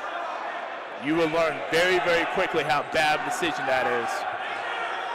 I mean, right now with the point advantage and the man advantage, I mean, I guess, you know, pick your spots, but, you know, if you play sloppy early on, you're going to play sloppy later too. Wow, what a hit. Wow. 13 goes down. Yep. And unfortunately, Caleb went down that exchange. You hate to see it. And don't look now, folks, but Dylan Greer in the middle with an amazing catch. Can't be doing that, man. Dylan is a really solid catcher, man. 44, Steph goes down that exchange, and like I said, UW. Oh my God! With a headshot. What a brutal headshot by Nate. Oh my goodness, sloppy play from UWP. Lord Jesus, and just like that, 2-0. Quick point, 5-minute point here. Wow. So we have 7 minutes left. If the point was any longer and we had 4 minutes left in the half, those 4 minutes would roll over to the second half. But because there's over 4 minutes left, there's 7:21, we have to keep playing. And so Ohio State could go up 3-0 in the first half. It's very possible. Yeah. I think that's their game plan, is to go up early and get their young guys into sub. Yeah, so 7:21. All right, so you said 7 minutes or 7:21 left? 7:21 left in the half. Gotcha, yep, just want to make sure, because I'm also here too, folks. Kobe got more of a better angle. I'm kind of behind the booth. But yeah, I can see from in front of the pillar. Shadid's working the magic behind the pillar. Exactly, but I'm also watching y'all on the stream too, so in real time, so I can keep up. But yeah. Also, here's also another rule as well. If an opponent is up by 4 points, if an opponent is up by 4 points or more, there will be a continuous running clock in the second half. And so that's what it seems like it's probably going to happen if UWP does not make the adjustments that they need to make. It's dropped catches. It's not moving your feet when you block. A lot of, people think blocking is just moving the ball, but you really got to move your entire body. If you're blocking outside of your range and stuff, that's where, sloppy play happens, and blocking into your feet, into your legs. We saw a lot of that happen in this second point for UWP. Exactly. And you can't be lazy. Can't be lazy. You cannot be lazy in this league. We were just having a good time with the Alumni Game, and we also learned very quickly if we was lazy, it's going to be rough for us too. All right. Point number 3 commences. All right. So like I said, my man number 7, Caleb from UWP, he's going to have to step up. I know he's a rookie, but he has one of the better arms on the team. So he got to get going if they're going to have any shot. It's just, it's just cleaning things up. UWP isn't playing bad. No. They just need to clean up, the fundamentals and all that of the game. Exactly. All right, UWP with ball control for the first time, I believe, in the half. That's good. Let's see if they can do a good team throw. Okay. All right, team throw misses the mark a little bit. Just a little bit.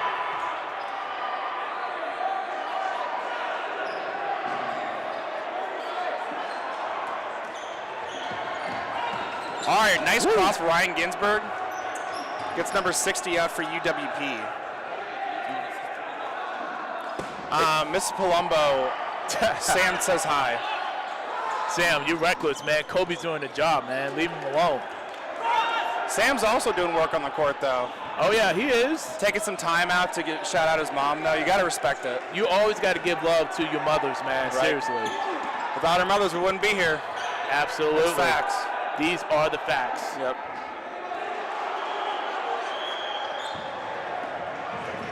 All right, Ohio State playing very slow and methodical because they're absolutely in control and they're in the driver's seat and they know it. They don't have to take this point. Right. They know that, and UWP should know that. UWP's got to get something going here. We haven't seen much offense from them at all in this half. Like I said, they got some solid arms. They got number 7, Caleb. They got number 12. Oh, another hit. Ryan Ginsberg. Man, folks, a couple years ago, before the COVID outbreak, he was one of their standout freshmen, and now one of the better players in this league. An All-American candidate for sure. Oh, dropped catch. Don't see that very often. But hey, he's going for it. He's picking his spots. You got to respect it. Yeah. All right, so 5 minutes left. I know the scoreboard's a little bit off, but 5 minutes left in the half. We'll adjust it during halftime. If a point is being scored under 4 minutes, that time will be rolled over to the second half. UWP's got to get something going here.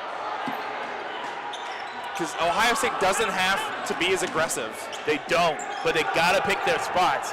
And Dylan is pretty much baiting his opponent to throw at him. He does not care. He is that confident within his catching abilities. Playing middle is no joke either. Nope. He is. Oh my goodness. Whoa, Drew Absolutely Funk. not. Drew Funk called him out, Ooh. saying that he got hit by the foot, and Dylan's going to have something to say about that. We'll talk about that later.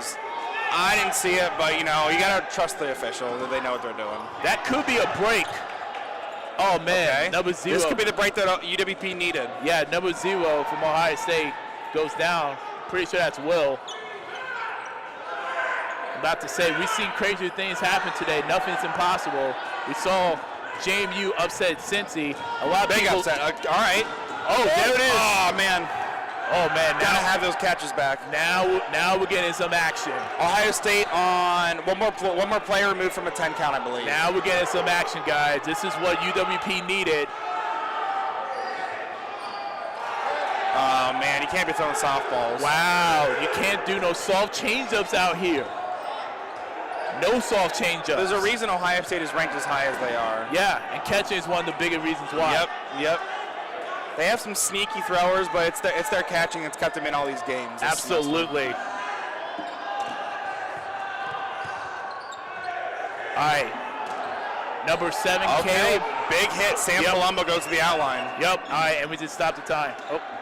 All right, Ohio State timeout. Timeout. Okay. 3 minutes left. I believe so, sir. I believe so. UWP could get a point here. That would be huge. Going into the half, only down by 1. Yeah, and guys, let's be very clear about something. UWP is not a bad team. We just haven't really seen a lot of them in comparison to some of the other teams in the league.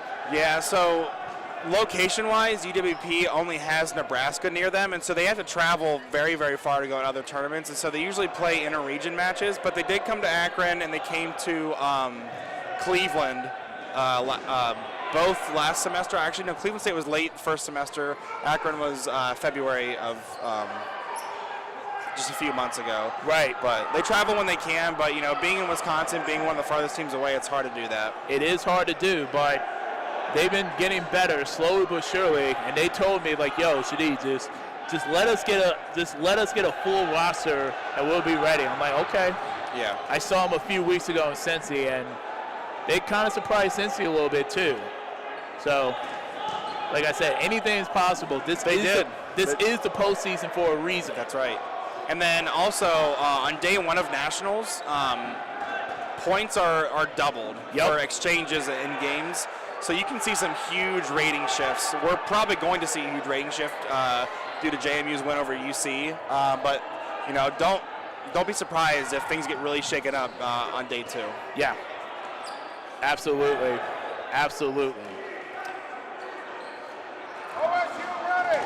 It looks like BGSU on the other court is about to take a point on Kentucky. BG has a huge man advantage to the one UK player. Yeah.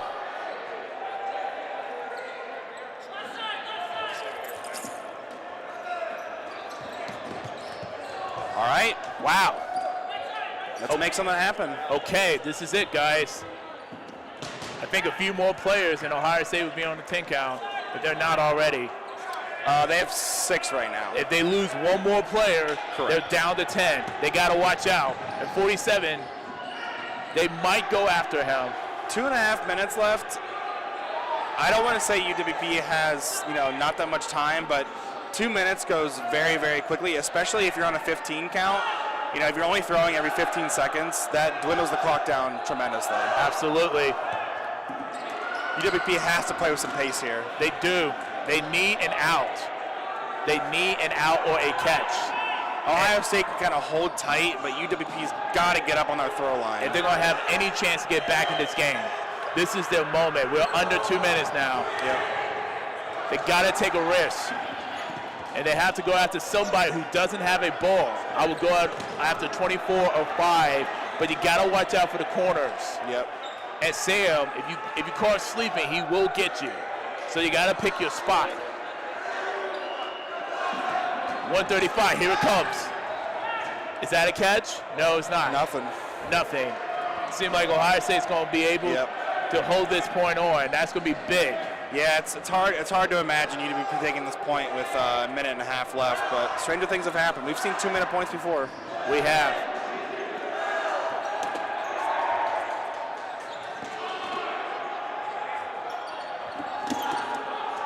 Close, but he's safe. Nice block.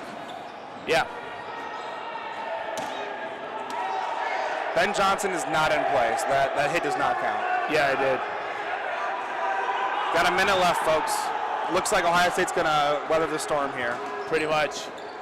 I never understood, not playing with a sense of urgency, because going down, 2-1 at halftime is, extremely different than 2-0. 2-0 is a tough comeback, but absolutely, we've seen it. We actually just saw it in the game before. I believe JMU went on a 3-point streak. So Yikes!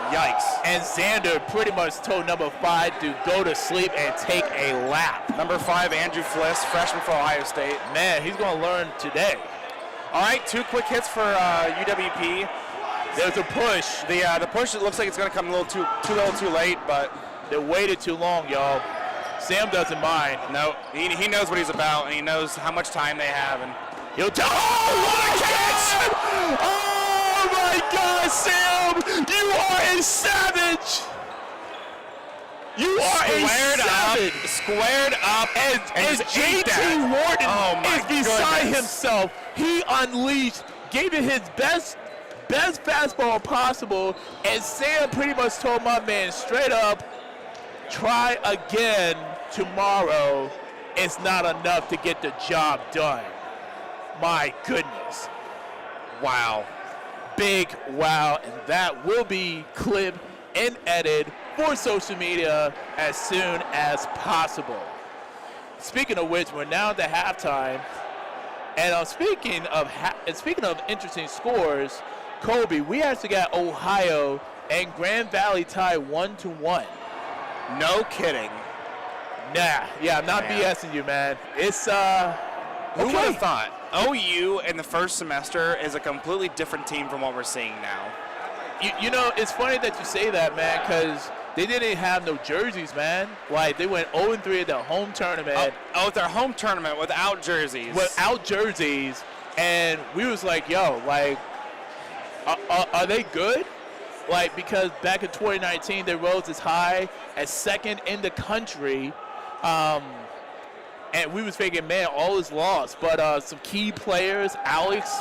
Do you want to see, I hate to interrupt you, Shudi. Do you want to see if we can get some words from Coach Jeff Starr real quick? I think we might. Let's see if we can give my man the mic. And, oh, there's Jeff right there. All right, Shadid, ask Jeff any questions you need to. I'm going to hand him the headset now. All right, let's do this. Yo, Shadid, first time for me. What's up? Yo, my man Jeff, how you doing, buddy? Oh, I feel great. That was a great half by my boys out there playing strong, good ball. Oh, not letting UWP speed up the game. I love that. Yes, sir. Yes, sir. So first of all, how you doing, man? Oh, I'm doing good. I moved down to Texas, but out here to support my boys, so life's good. Haven't been seeing some dodgeballs. Haven't seen any since November. Wow.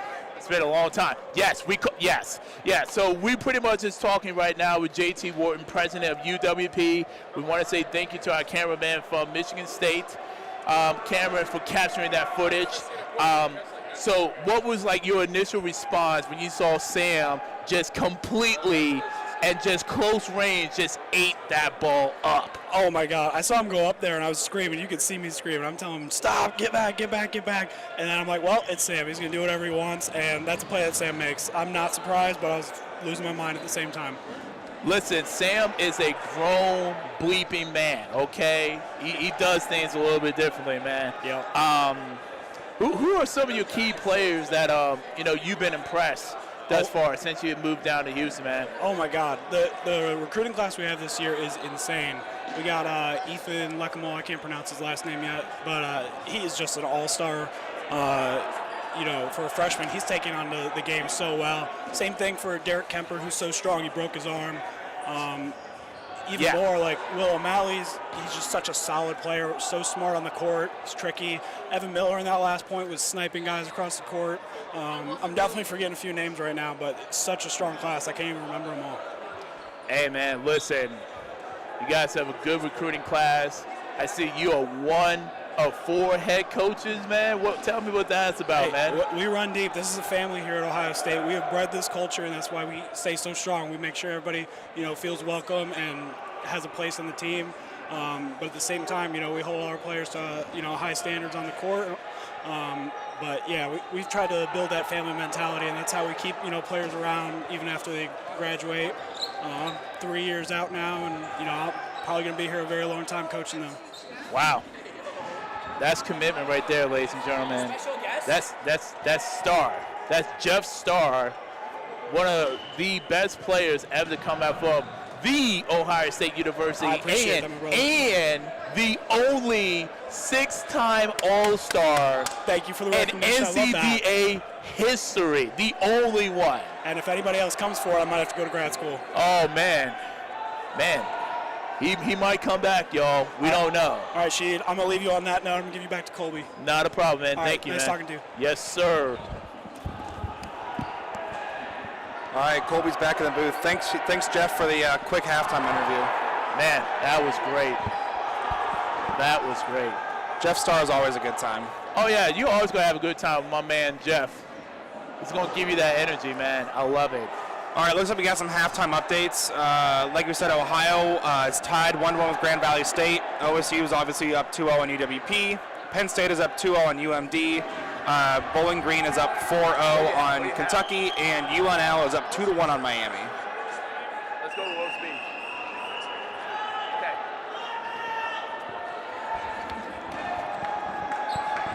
Thank you, sir. Yeah, don't mind me, guys. I'm just getting myself a quick roast beef sandwich. Big shout out to University of Cincinnati, the parents for giving me some roast beef from Jimmy John's. Hey, man, you got to do what you got to do. Cincinnati's got some high-class parents, that's for sure. Yes, they do. Yes, they do. And they make sure that they look out for their personnel, as well as some of their sponsors and boosters. I'm unofficially a booster for them, but not really, so relax. I guess I technically am an unofficial part owner of Cincinnati Dodgeball Club. Now that is probably more factual than the one I just said, so you're absolutely correct, sir. And speaking of which, since nobody was able to score a point in that half, it will only be 20 minutes for the second half, so still only a 2-point game. We'll now switch sides. Ohio State would be on your left. UWP would be on your right. And yeah, it's still doable. Normally we do 25-minute halves, but in reference to time, we cut that down to 20. In order to not have to cut any matches, it was, just better to cut a little time off. Absolutely. All right, good rush for Ohio State. We got a good start for them on this the second half here. Wow, what a snag. Takes Captain Ryan Ginsburg out on the rip. Wow, that was quick. Good news is for Ohio State, though, he's the first one in the outline. Yeah, so if they make a catch, he's right back in. Oh, couple quick hits there. Oh, wow, big hit. That's tough to see. Yeah, and unfortunately, number 7, Caleb, goes down that exchange, and that's not good for UWP. You got to have some support there. You do. And like I said, there's only a few arms in UWP. Everyone else can kind of hold their own, but without some offensive firepower, you're not going to defeat a defensive-minded team like Ohio State. And to your point, when you're the best player on a team, you can't go up by yourself and try to dive for a catch. It's just not a smart move. No, it's just not. Number 25, Xander, take out Thomas. I'm pretty sure he took a brutal headshot. So Xander's going to have to kind of carry, but he understands that all eyes are on him, and he's in the middle. So that's a lot. That's a lot to ask for.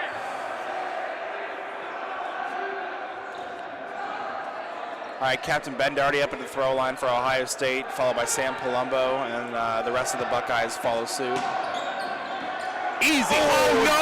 Oh, my goodness, he never drops those. No, that was an easy catch for Sam. Was that too much showboating? We don't know. That's a good break for UWP. Xander cannot. Oh, that's a good catch. Snag in the corner. That's a good catch for number 8 from UWP. Much needed.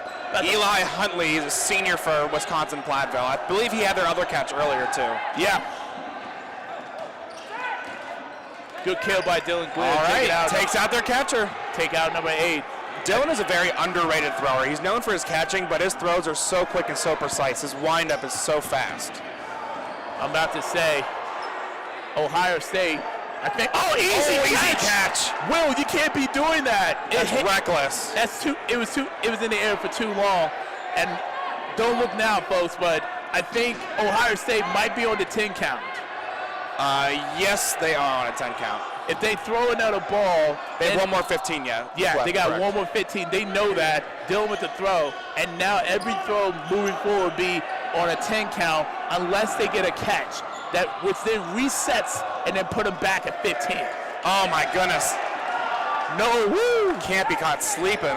Yikes. Great toe tag by UWP.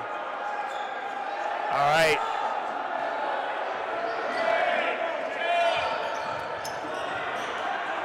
What a dodge. Okay, so Dylan has to play. He has to play his game. That's a drop catch. Oh no, and he. Oh man, Dylan Greer with another hit takes out Thomas Xander. A big hit. Oh, toe tag. 3 players left for the Ohio State University. 34, Jacob Groh, freshman for Ohio State with a quick toe tag. And then just like that, momentum's back in Ohio State's favor. I believe UWP is also on a 10 count. Oh, big hit, Dylan Greer. Uh-oh. Oh, another one. Absolutely. Okay, two players. Wow. 2 players left. And just like that, Ohio State is in the driver's seat once again. It's a 2v2 situation. Best player on the court, Dylan Greer. He will play his game. Picking his spots. He does not. I like that hesitation there with that catch. That was kind of a reach for him. He does not have to be reckless. He just has to play his game, and he will be okay. Nothing stupid. Oh, that's close. Oh, ball's over. I believe timeout was called. Okay. They wanted to keep the balls on their side. Okay.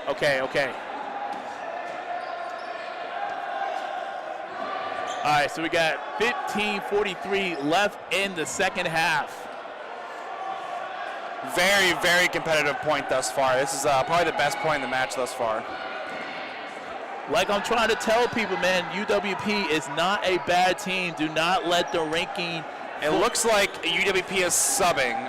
Captain Jacob Sobranik is coming in, and that, folks, that's huge. That is very huge, and that is allowed because their captain, Jacob, was on the bench at the beginning of this point. He sat out in the beginning, and I don't know why they pulled that move. I mean, you're only down 2-0. Why would you sit your captain? But I guess it's a long weekend. Save your arms. If you think you might lose the match, then you don't want to have your top guys throwing all day. Exactly. But now that this point is in reach, they're like, hey, let's take it, Put their best player forward. And it also seems like, too, Ohio State also made a substitution as well. All right. Rookie sensation Ethan Lemke for Ohio State. I like the choice here. Yep. I love it.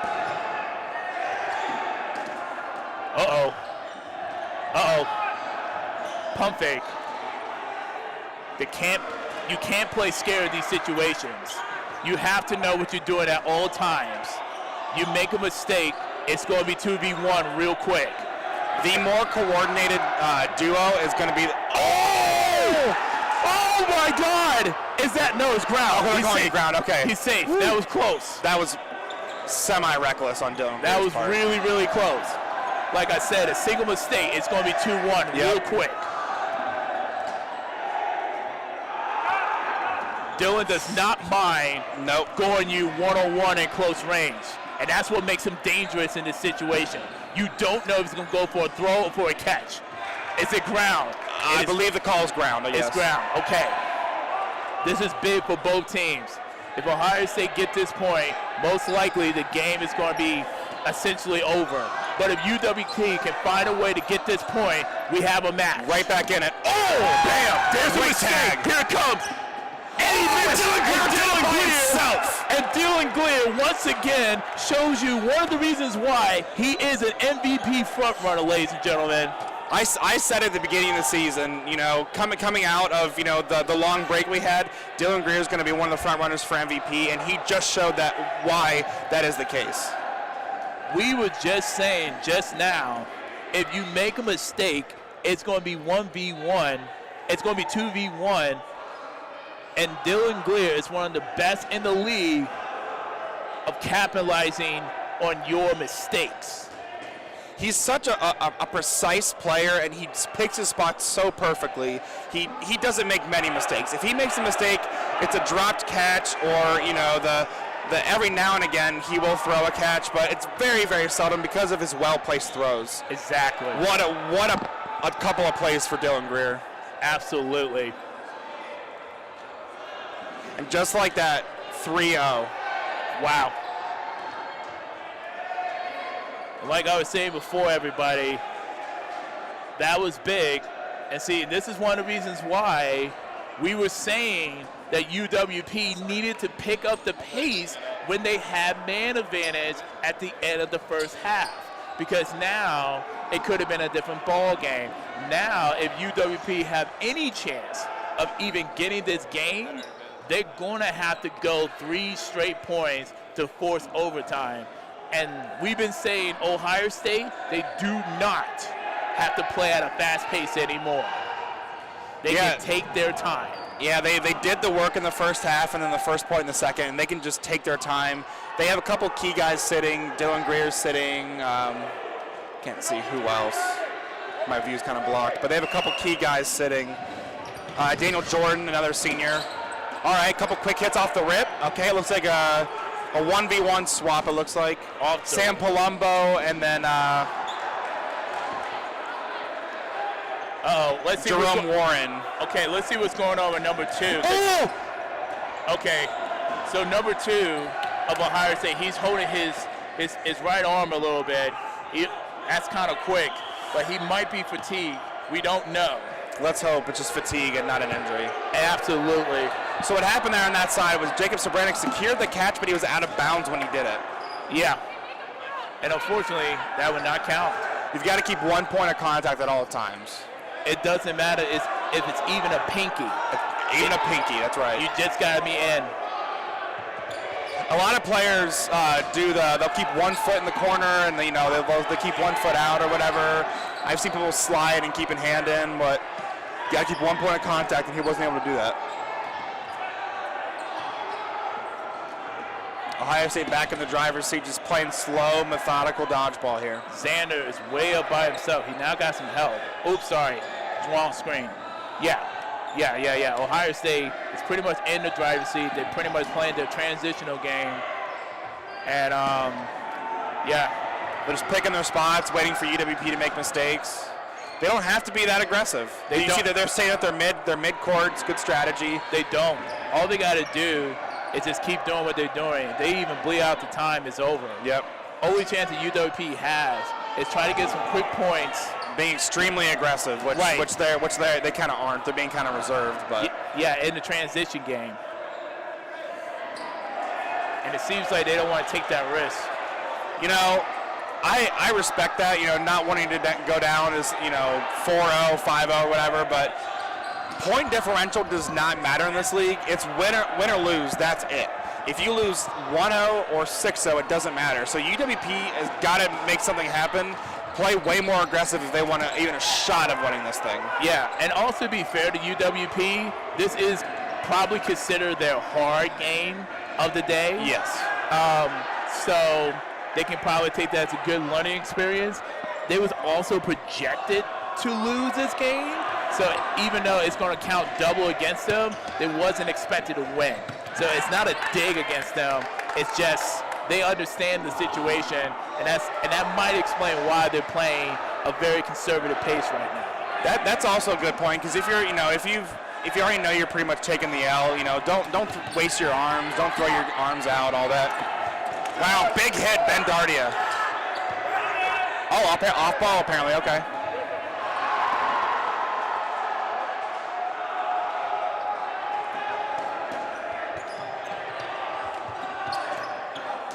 Whoa! Oh! Oh! All right, number 2 with the catch came off his knee, bumped up, and he was able to secure the catch. Yeah, we got balls absolutely flying close towards the command center. There's a reason why all the important equipment is behind a steel wall. Folks would say, nah, actually, that ain't gonna work. Oh yeah, trust me, it will. And we're making it work. It's worked plenty fine so far. Oh yeah. Oh yeah. Apparently, I'm getting from my team that OU just lost 3 straight points to Grand Valley. Woo! Big yikes. 1 minute they was up, tied 1-1. Next minute, ooh, Evan Outerbeck secured the catch. Nice. Off his foot. Off his foot, y'all. Unbelievable. One of their more underrated guys, I would say. I've seen him play a couple times this season, and he's one of their more reliable players on the court. All right, so we got 10-14 left in the second half. Ooh. Ah, man, got to move your feet. Come on, Will. You know better than that. Move your feet, big man. Come on now. One of the things about being a taller player in the league is your feet are huge targets. Absolutely. I can attest to that. Same here, man. Yep. Same here. We got two tall kings in the booth here. Yes, sir. UWP is unfortunately on a 10 count. They have less than 6, so they have to throw every 10 seconds or it'll be balls over.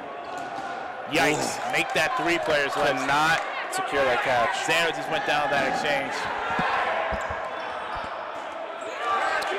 Catch Ohio State. It's looking like we're going to get a running clock here shortly, folks.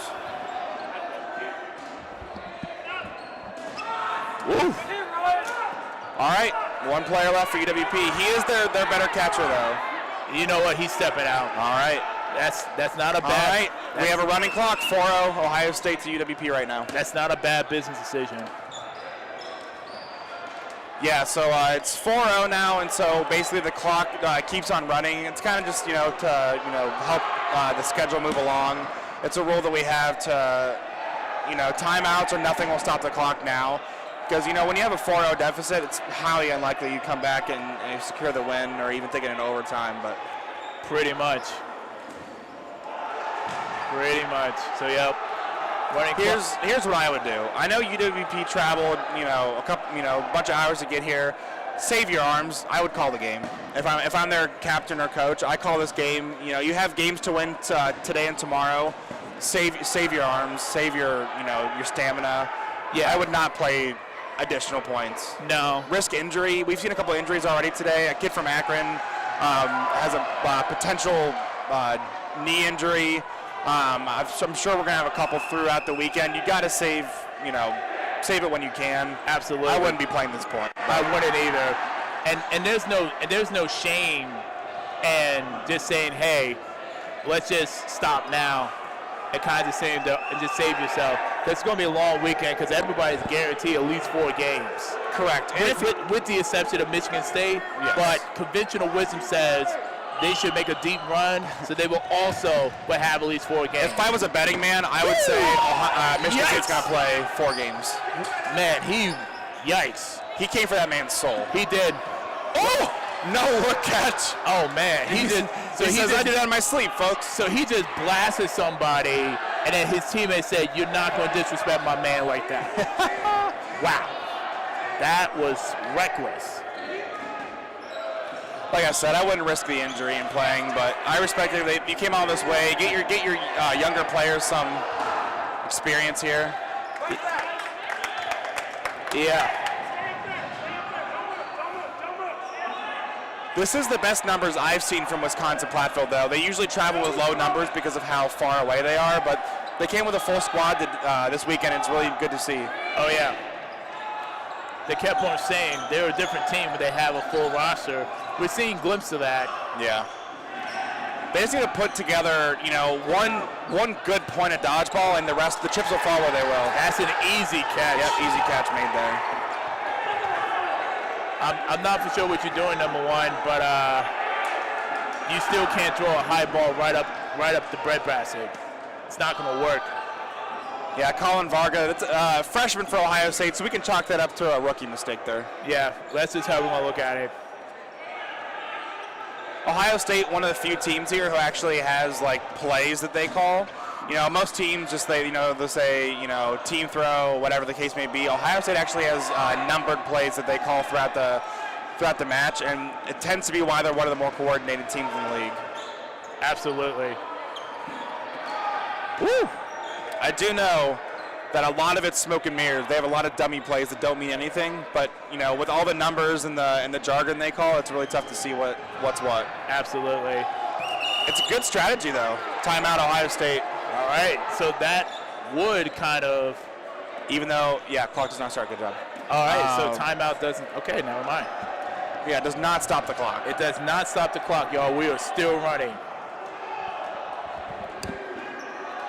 I believe it was just to kind of take some time off, get their guys some rest. It's a good timeout. You have them, might as well use them, right? Especially with a running clock, you don't push the schedule back at all.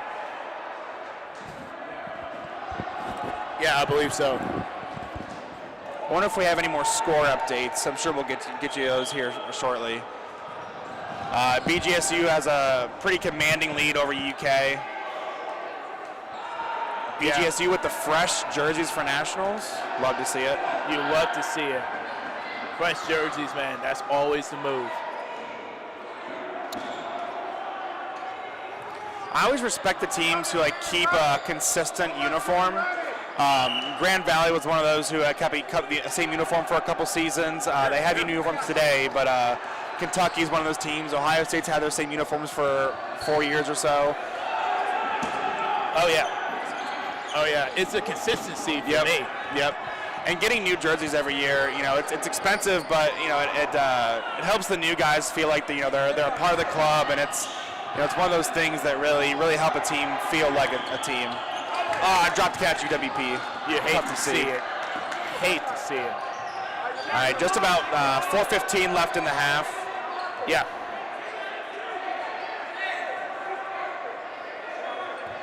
Speaking of which, let's see what's going to be the next game on the schedule. And that should be Bowling Green versus Penn State, so that should be a good one. Good game. Should be a good game. Should be a good game. Little Ohio versus East Coast action. Yeah. Yeah. Wow, can't be throwing those softballs. You can't, man. You can't. I know. Throw that against Michigan State, and they will make you pay for it. Absolutely. And I know that Ohio teams, they've been calling out the East Coast saying, you don't travel, we want to smoke. So that's right. They might get some smoke at a neutral location in Michigan. Well, we did, Ohio teams did call out East Coast teams, but East Coast did hand Ohio a pretty fat L earlier. This is true. This is very, very true. I would really like to see, that's something we should get a spreadsheet on, inter-region play. We should see which region actually has the best overall record and against what. That'd be a good stat. Oh yeah, man, absolutely.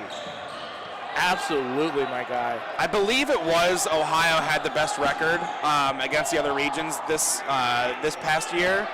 I know Ohio teams beat Towson a couple times. And then Ohio has a pretty good record against Michigan schools, I believe. The only loss, 2 losses, one from Michigan State, one from Grand Valley, I believe. One from Saginaw as well. Yep, that sounds about right. Sounds about right. Other than that, though, I believe Ohio has the best region or the best record against the other regions, which is the first time. It's been a long time since that happened. Yep. Probably since 05, 06, to be honest, when Ohio State won their 2 back-to-back championships. Back-to-back, baby. Back-to-back. Back then, you had Penn State, who was also an Ohio powerhouse. You know, now we have Ohio, BG. By the foot. Oh, man. Hope he's all right. Hope he just walked that off. Yikes. Man, hit him at a crucial location, too. You need your ankles. Well, under 2 minutes now. Like, what did I say earlier? Risk an injury. I said you have a long weekend. You did. You absolutely called it out, sir. I've been around this league a while, Shadid. I know what I'm talking about. Oh, I know exactly what you're talking about, buddy. I'm not disputing that. Yep, ground. Shoot. I think you and I pretty much played close to about the same number of years, so. We did. I played 5. I believe you have a couple years on me, but we played, the primes of our careers were during the same time. You're right. Akron and VCU had a pretty good rivalry there for a while. VCU would come out to Akron a couple times a year, and it was our teams always got along and had some really electric matches there. It was a good time. Oh yeah, we always had to play you hard, man. Yep. Because we knew that you was coming for us. Yep. We knew your guys well. You know, we always vibed after tournaments. You guys would come over to our houses and get pizza and stuff with us afterwards. So we always had a good time, and we knew your guys well, and it was always a good matchup. It was, man. I definitely enjoyed those moments. I'm so glad to be sharing the booth with you, man. Yep. All right, we have about a minute left here in regulation. Looks like Ohio State's going to kind of chill on their back line and just take this dub. Yep. A nice, comfortable win for them. Kind of get them off on the right foot, which is what they need. Yep. Getting their day started right with a dub. A commanding one at that.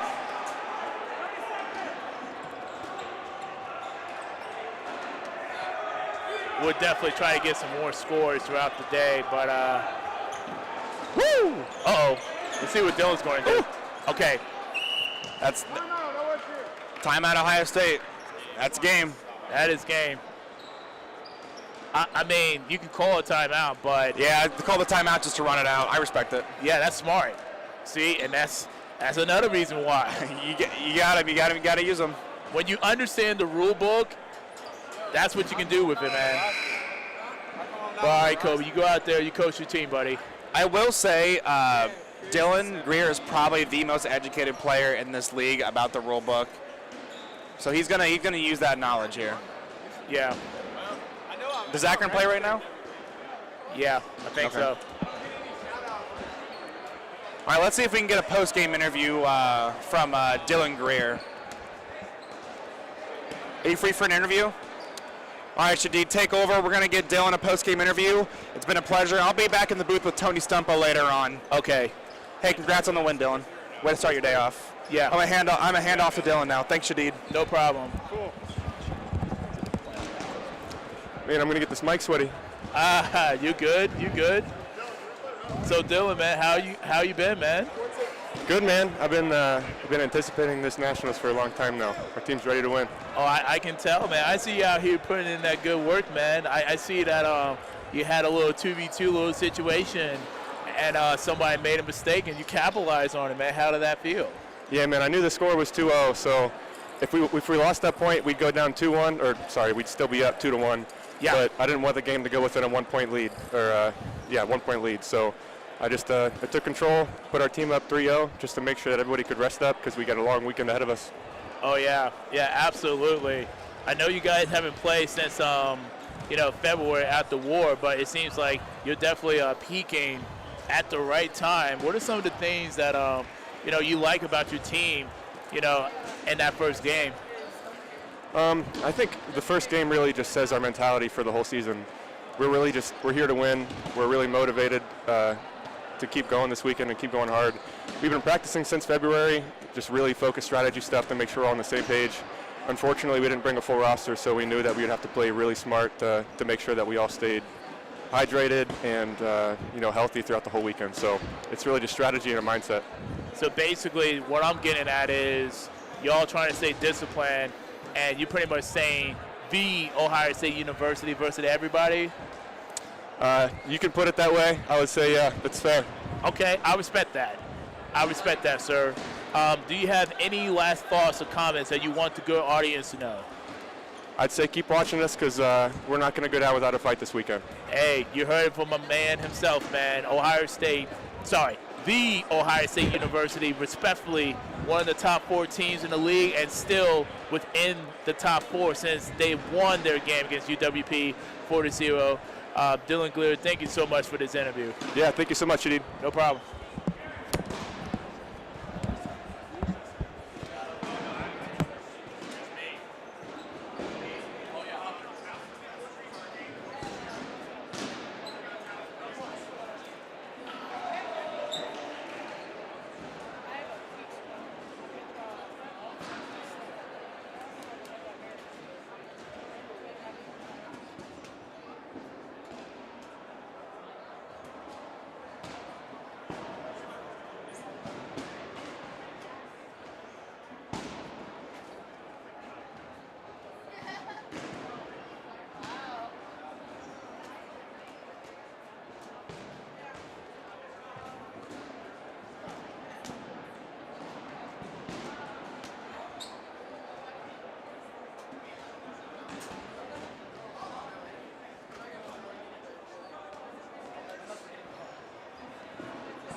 Alrighty, so next game coming up, it's going to be Bowling Green versus Penn State University. And it seems like, as of right now, it's just going to be me on the booth.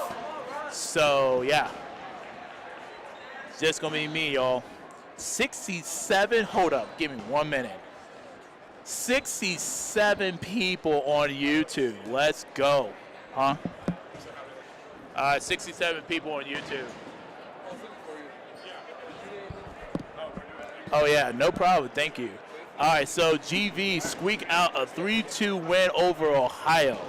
So, okay, all right. I'm going to try to get y'all some more scores, but like I said, I'm very stationary because I got to make sure that the overlays and whatnot is on point. So I personally can't go anywhere, y'all.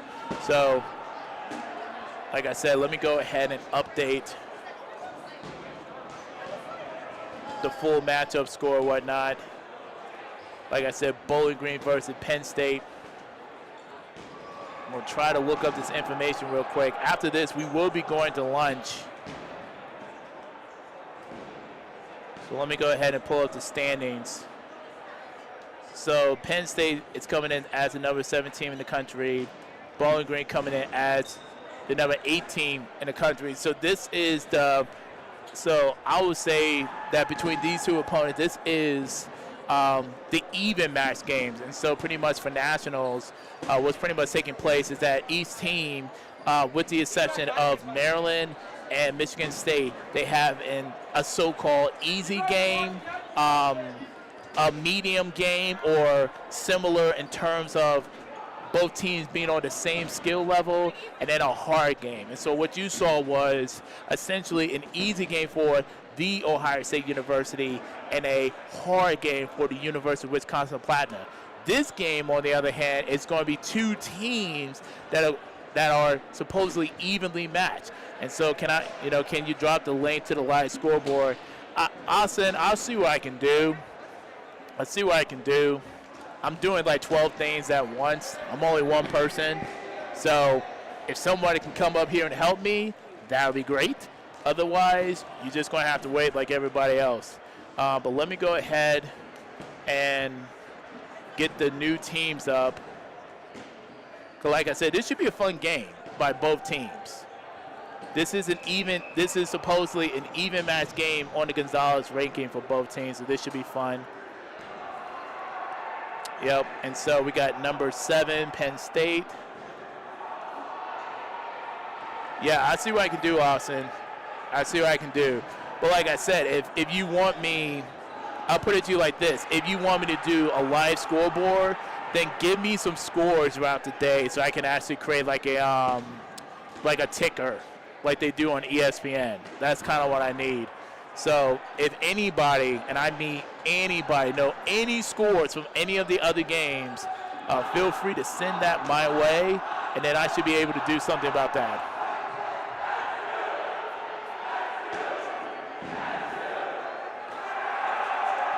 All right, you know what? I'm not even going to fool with that. I'm just going to do this. Give me a minute. Give me a minute, y'all. I'm doing too many things at once. You know what? Let's go ahead and get the overlay set up. Yeah. I know. I meant like the other scores throughout the day, because we're now on court 3. I mean, we're now on game number 3 now. But I'll go ahead and put it up. It's fine. I think we're about to get started. So let me see. Highlighted in yellow. Okay, now we got some stuff going on. Thank you. Now that's helpful. I can do something with that. So let me go ahead and get this set up. And then I'll go ahead and create that ticker for y'all. All right. If it's highlighted in yellow, I can find that on YouTube. Click. I think we're ready. There it is. Let me change the time real quick. There we go. All righty. Nope, sorry. Sweet. Okay, we good. All right. Now I'm going up. Sweet. Okay, so I need other scores, from court 2. What the heck? Okay, yeah, I need other scores from throughout the day, but I will get the ticker up. I can do that. Yeah, and the score is highlighted in yellow like I did that. So, oh, okay. See, oh, Lord Jesus. Wow. Okay. Wow. Yeah, so you got Bowling Green, which is a really good catching team, and you got Penn State, which is a really good offensive team. So Penn State, they want to play extremely fast, and Bowling Green, they want to play, I don't want to say slow, but let's just go with more of a conservative pace. But they do have some throwers on their squad, and they do not mind giving you the smoke. They don't mind.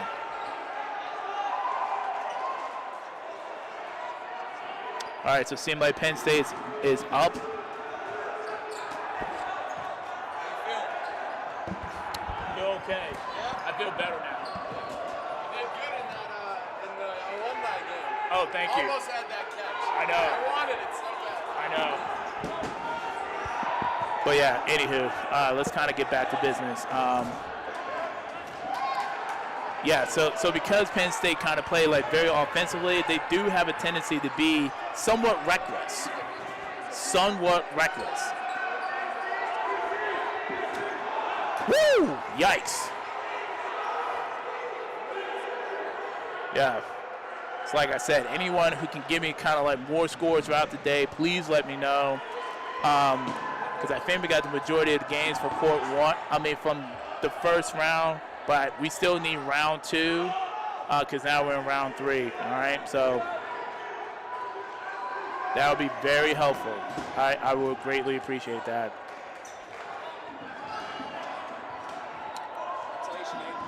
I mean,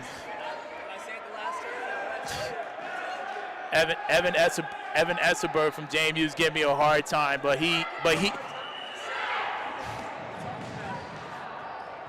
has earned the right to give me a hard time because he told me that JMU would be ready, and they were. So it is what it is.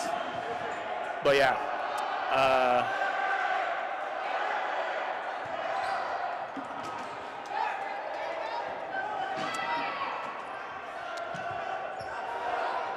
Any other score, like I said, any other scores you can give me, guys, from any other course, please send them my way.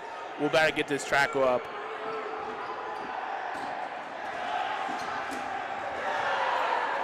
All right, you guys should be able to see it now. Oops, sorry, that's my fault.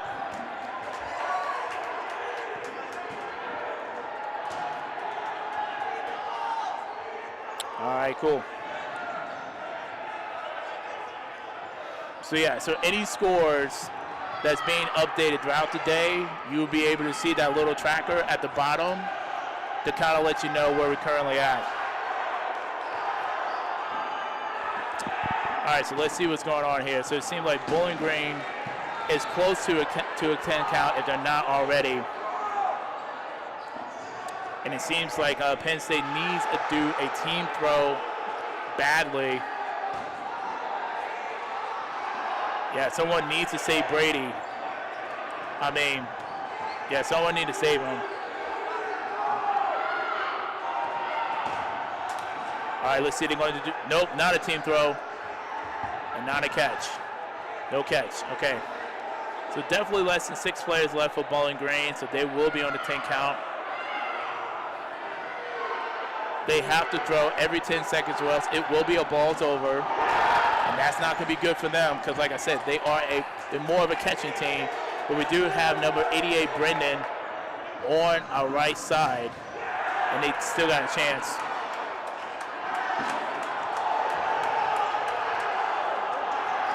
Oof, never mind.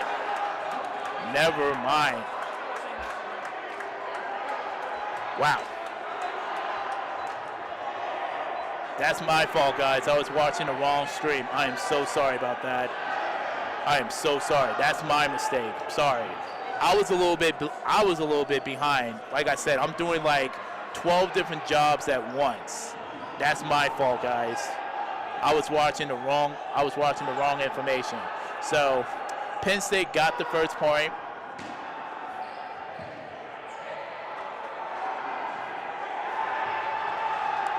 It's currently 15-17 in the first half. Let me see if I can get myself another commentator to help me out.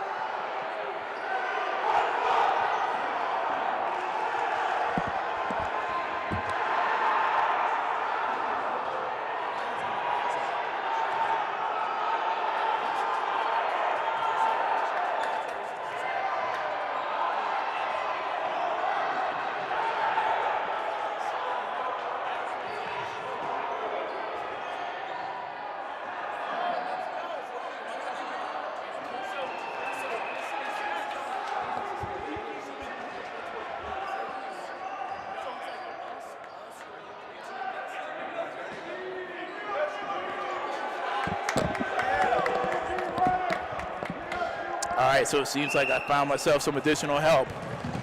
All right, let's see. It's a good run. Just a good run up by Penn State on that. All right, can you hear me?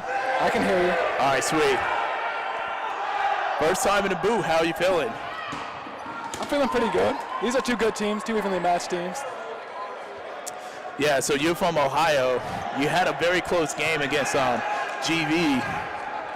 We did, yeah. But, you guys are definitely peaking at the right time, man. I'm impressed. Yeah, we started the year off slow, but we've had a lot of our first years come along real quick. Right. They're learning quick, and we've got some stars. Absolutely. So I was doing commentating earlier, but it seems like, from what I'm watching, it seems like Penn State's playing very aggressive. It seems like Bowling Green's kind of playing a tad bit more conservative. I noticed Penn State likes to play athletically. They're all around the court. Woo! Bowling Green likes to sit on the back line like that. That's their gameplay. That is their game plan. You're absolutely correct, sir. You're absolutely correct.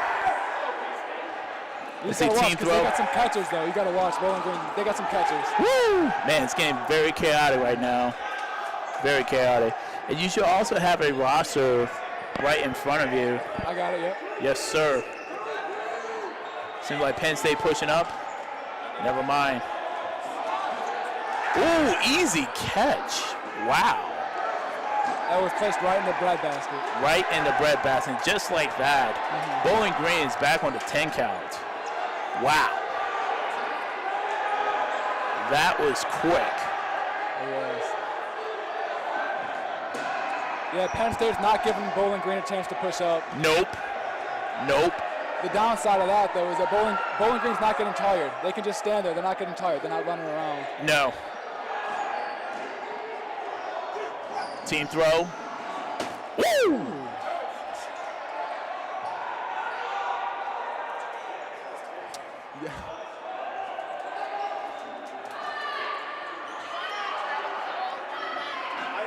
Oh, easy catch. Nice catch. Easy catch by number 0 from Penn State. He was confident. He was looking for that one. Yes, he was. Yes, he was.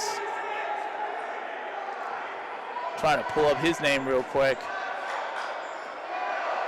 Zach Taylor, number 0. Yeah, that sounds right. It's a nice play by him. Yeah, that my man Zach. Oof, man. Cole just went down, number 0 from Bowling Green. 2 players left to beat. This is a very fast point for Penn State. It's just a Sandman left now. Yeah. There's 1 player left. A suicide. Oh, it's successful. It was successful, and I'm pretty sure that was head captain, number 28, Christian. Cannot say his last name, not even going to try. But that was a successful suicide throw, and just like that, the score is now 2-0 in favor of Penn State. And there's currently 12:17 left in the first half. Yeah, Penn State's playing aggressive. They want to run up the points. They want to go into Sunday with a high seed, so they want to look as impressive as possible today on Saturday. Yeah. I'm about to say, speaking of high seeds, man, I think the biggest seed that went down today was Cincinnati in the first game against JMU, 3-1. That was a shocking result to that game. I can confidently say, without a shadow of a doubt, that we was all shook. We did not see that coming. Was that a game you were watching? Because I was warming up during that one. I didn't catch it. Yeah, I was watching that game. I was watching that game, and I was shocked. How'd they look? Did they look almost like they might be saving themselves for Sunday? Maybe, but it didn't. But I take that back. No, since he wanted to win that game, but JMU went out and they was trying to make a statement. Right. Speaking of making statement, the Bobcats, you guys, like I said, you guys have been playing extremely well. Extremely well. And you definitely have put the league on notice as well. I know, like, not too far to your left, you got, Ohio legend himself, Caleb Arnold, and the Fletch. I know you guys we got him halfway through the season, and he has been a blessing to this team. Oh, yes. His leadership alone, like attitude, the skill that he brings to the court, he's a monumental difference to our team. Absolutely. And then, you got one of your rookie sensation, number 77, Terrence. Terry? We call him either Terry or Larry. The Terry or Larry. Okay, okay. Yeah, no, he's a star for sure. But okay. I also got to mention right here, sitting next to me at the booth, running the shot clock. Nice. Daniel Van Fleet. Daniel Van Fleet. He is also a rising star, much like Terry. Just a rookie, and his catching already is. Oh yeah. I put it top of the league. Honestly. Oh yeah. I've seen Daniel put in work with those catches, man. Oh, yeah. I'm like, okay. He's not afraid to go and get them though. No, he is not. He is not, sir, and I love it. Okay, so BG is playing. That was a snag. Wow. What a great catch by number 88, Brandon, much needed. And BG is playing super aggressive now. Yeah. They realize they can't sit back there. They're down 2-0. They have to play the game. They have to go for points. They have to go for outs. Yeah, they changed their entire game plan. Like I said, this game for both teams, this is the middle game, but their even game because Penn State is number 7, Bowling Green is number 8. Yeah. So this is big for both teams if they get this win.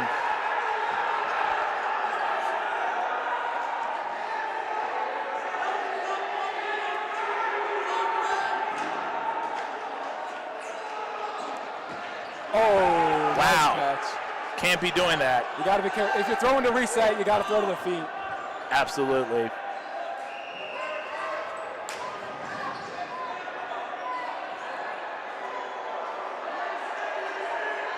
I don't like the way this game is rolling out for BG. I don't either. They have to up the tempo. It was kind of like in our last point versus Grand Valley last game. We had 5 minutes left. We were down 1 point, so we knew we had to up the tempo. It didn't work out in the end, but But we played fast that entire point because we realized the situation. We were down. We had to score. I don't think BG notices that though. Speaking of not noticing, that was definitely a drop catch right there by one of their players. Yeah. He should have been looking for the team catch on that for sure. Oh yeah. Woo! Man. It's getting I just got blasted over here. I heard, man. You good? I'm good, yeah. Just knock some stuff down. Yeah. Like I said, everybody, this is not a safe place. Only big dogs can eat out here, y'all, because you will get hurt. That was a good shot. You will get hurt if you're in the way. So we ask the spectators to please take several steps back, please. Brandon Feldner, number 88. He's been looking good with those crosses. Penn State's got to keep their head on the swivel. They're not looking for him as much. Gotcha. Okay, thank you, Austin, for telling me that. Okay, so Ohio State is up 1-0 with 11 minutes left in the first half. Thank you. Now, those are the type of updates that I need because I can't watch that game right now. Like I said, anybody who's watching and they're here, please tell us your score so that way we can update it. All right, so I think BG is on the 10 count. I think they have exactly 5. Or else this is their last 15, but yeah. Oof. Now they're on a 10, yep. Okay.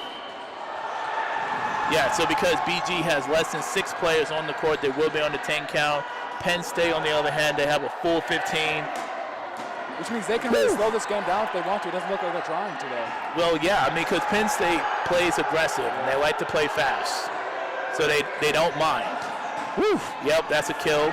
Number 12 goes down in that exchange.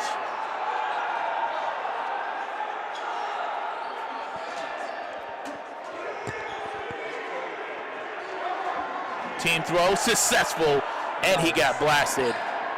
Yeah, he got wrecked. That's fundamental right there. Yeah, he got wrecked.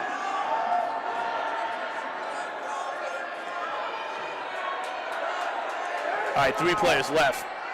Was that a catch? Ooh, yep. Whoa! Oh my God! What a play!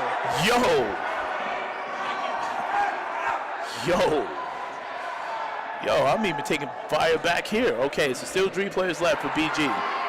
Oh, nope, 2 players left. Nope, never mind.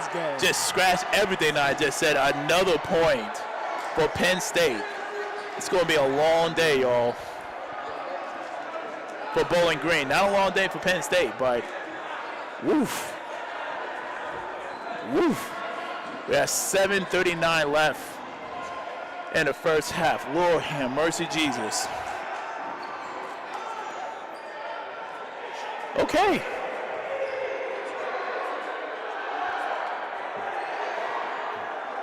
Are you sticking around on court 1 for the next game too? Yep. You should be in for a show. Oh yeah. Oh yeah. OU versus Towson. Yeah. Yes.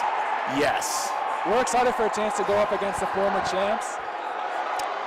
Well, let's see. I believe the former champs defeated Western Michigan 4-1, so their confidence is good right now. But like I said before, each team have a middle game or an even match game, and that's your even match game right there.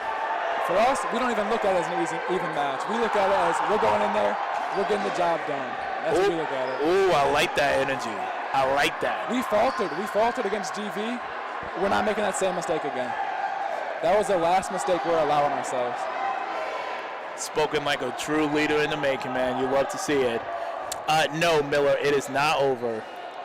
But, well, I mean, technically we still got time in this game, but it's about to be over. It's about to be over real soon if BG cannot score a point in the first half. Right. Because at that point, the running clock kicks in, right? The running clock kicks in, so the rule is if a team is up 4-0, if a team is up more by 4 points or more, then we'll have a running clock in the second half. So does not apply in the first half, but it will apply in the second half. Yep. Get a nice little zoom in action. One of the gray dodgeballs, not the traditional 8.5 that you see from Champion. But yeah.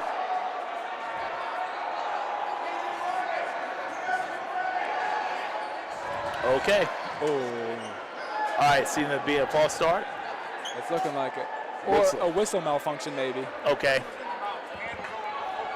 Oh yeah, whistle malfunction. No false start for a team. Okay. All right, here we go. Good run up by Penn State again.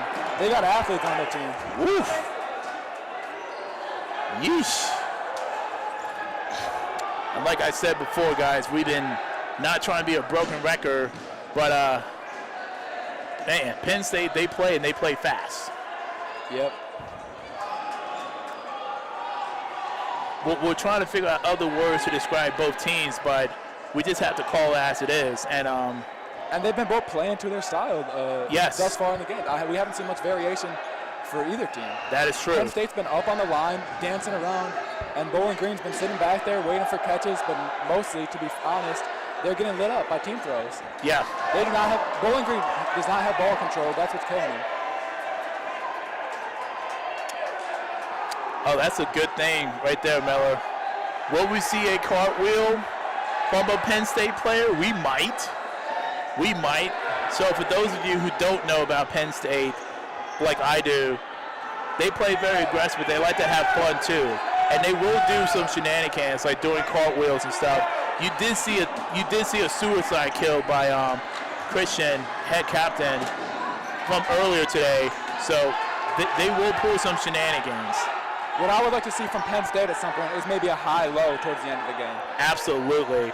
Those they get joked on, but they can be lethal if the high throw is accurate enough. They can be lethal. Okay.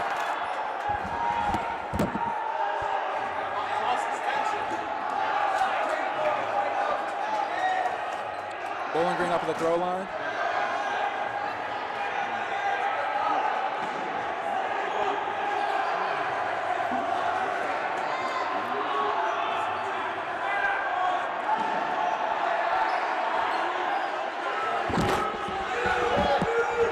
Yep, sorry about that. Just had to help our camera operator a little bit, but we good. Yep.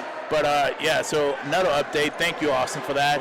Tied ball game. Michigan State versus Ohio State 1-1. 7 minutes left in the first half. But that's a rivalry that's generally got a lot of animosity in it. A ton of animosity.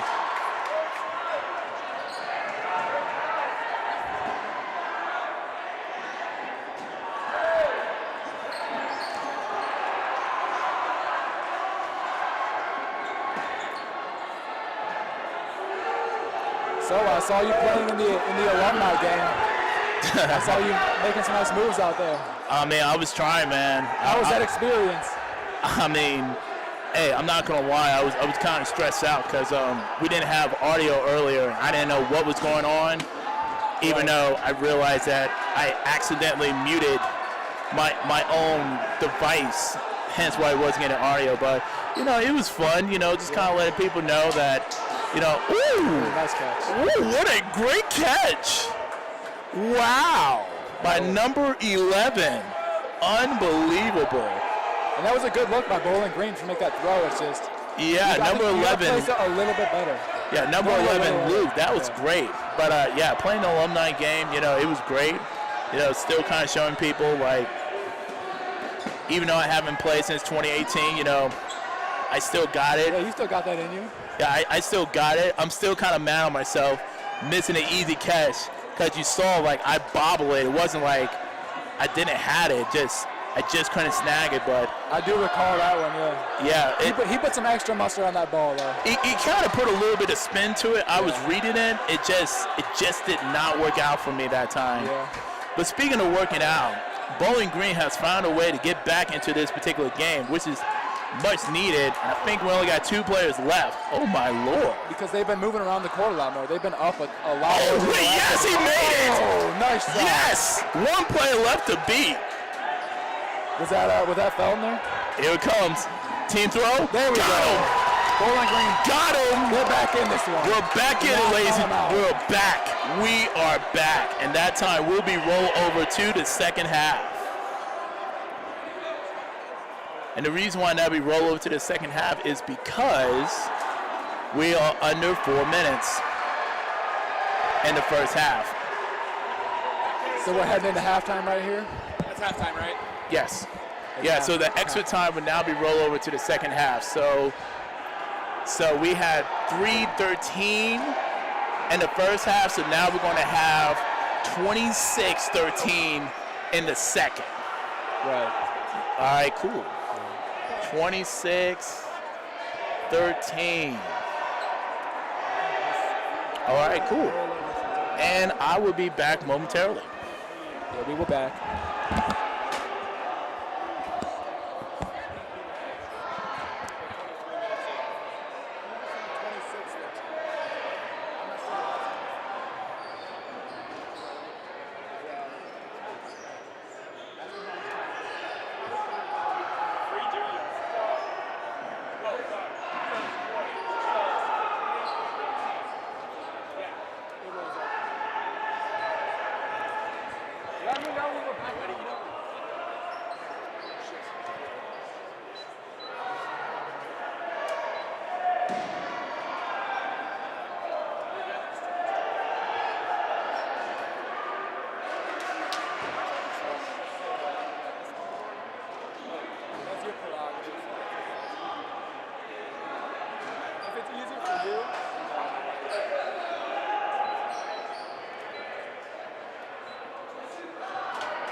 Commentary. I swear. Is he up there? No, we didn't. I'm the color end. I swear. I don't know. I'm not giving him a half. I'll let you do an interview. I don't know you go with.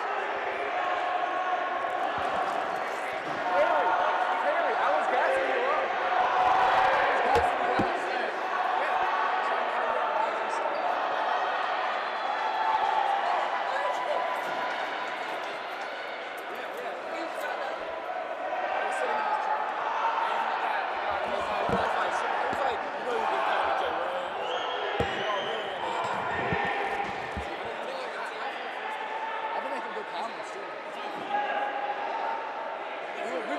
the GV game, I was saying we fumbled once. We are not losing to Towson.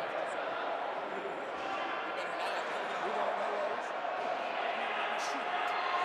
We won't. We should not.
Alrighty, so this should be fun.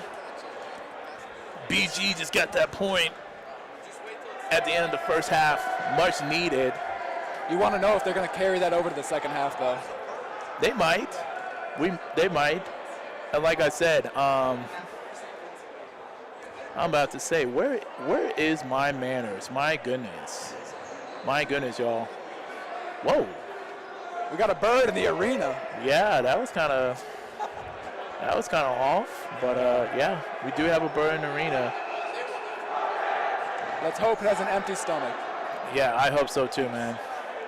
But yeah, my apologies, everybody. I was rude. I forgot to introduce the other commentator, Mr. Watts himself, W-A-T-T-S, as I'm trying to find his name on the roster, which should I actually go by Prince. Oh, yeah. My apologies. It's Prince Watts, but yeah, I go by Prince usually. See, guys, and see, this is the reason why we need the roster, because as I'm trying to put some respect on my man's name, and I'm looking at the roster printout and it's not there, now I look incompetent, and I don't like that. Oh, come on, it's all right. You're all good. I'm not trying It's a confusing roster layout. It can be. It can be. I'm just trying to put some respect on your name, man. That's all. I appreciate it. Prince Watts, number 69. That's me. All right, we're gonna call him my Prince, because that's what his mother called him. And we're off. So like I said before, 20 minutes games for the first game, but because that point was scored in under 4 minutes or less, that point will be the time will roll over to the second half. So we got a slightly extended second half here. Great for BG. Absolutely. They have to keep off of their back line though. That's what won them that last point. Exactly. They're going to have to play aggressive at some point if they want to get back into this match. And I think I got a special scoop for you. I have the young star Bobcat here with me. He wants to do about a 3 to 5 minute interview with you, if that's all right. Oh yeah, okay. Who I'll be talking to? It's the one and only Larry Terrence Checkett. Okay, let's go. I have him on right now. All right.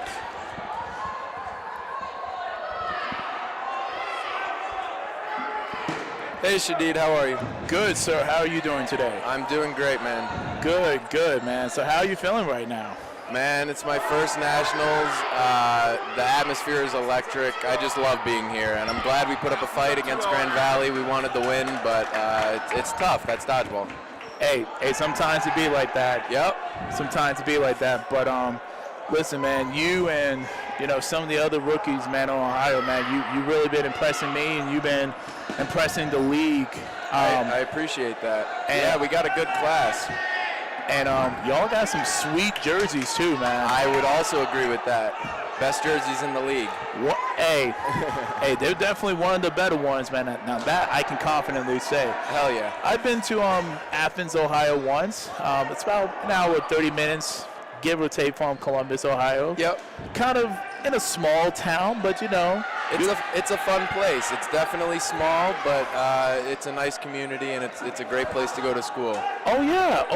And we're putting in our bid for nationals later today. Yes. So we hope that we can host next year. That'd be awesome. Yes, because I definitely want some of that no fear energy. Oh, me too, Shadid. Definitely want some of that all the time. Ooh, nice Lord, kill. Jesus. And now you can see why I'm kind of behind everybody. I get it, man. Because you might be thinking like, hey, shouldn't he be talking to my man face to face? Yes, but it's not safe outside. No worries at all. And I'm an alumni. Wow. Woo, wait a minute. Hold up. Nice team catch. Holy smokes. Penn State's looking solid. Oh, man. And BG has definitely changed their strategy completely. They went from being conservative. That was a good catch by Christian Cincinnati. Ooh, and the kill. He got that 2-for-1 special from Popeyes with no drink. With the biscuit. That's dangerous right there. Definitely need a drink after that.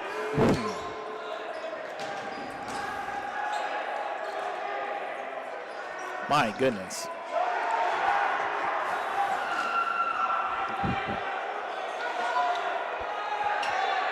All right, so, drop catch by Fred VanVleet, number 64. Normally he's good at catching. Just dropped that one. Oof.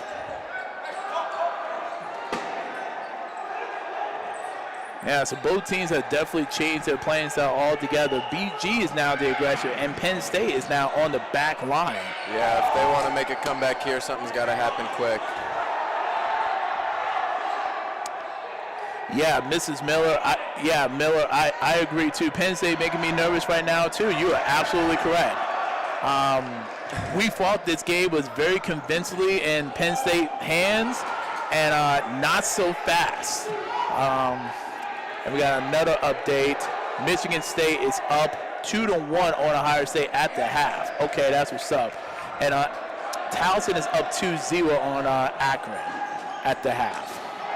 I was watching that OSU-MSU game, and that was crazy. I wish that didn't see the third point, but first 2 points were electric. Man, I wish I was watching that game. I wanted to be watching that game, but... Yeah, MSU has the best fans in the league, that's for sure. They showed up deep. They definitely have a strong crowd. They definitely have a strong crowd, y'all. But Bowling Green's now on the 10 count, because they have less than 6.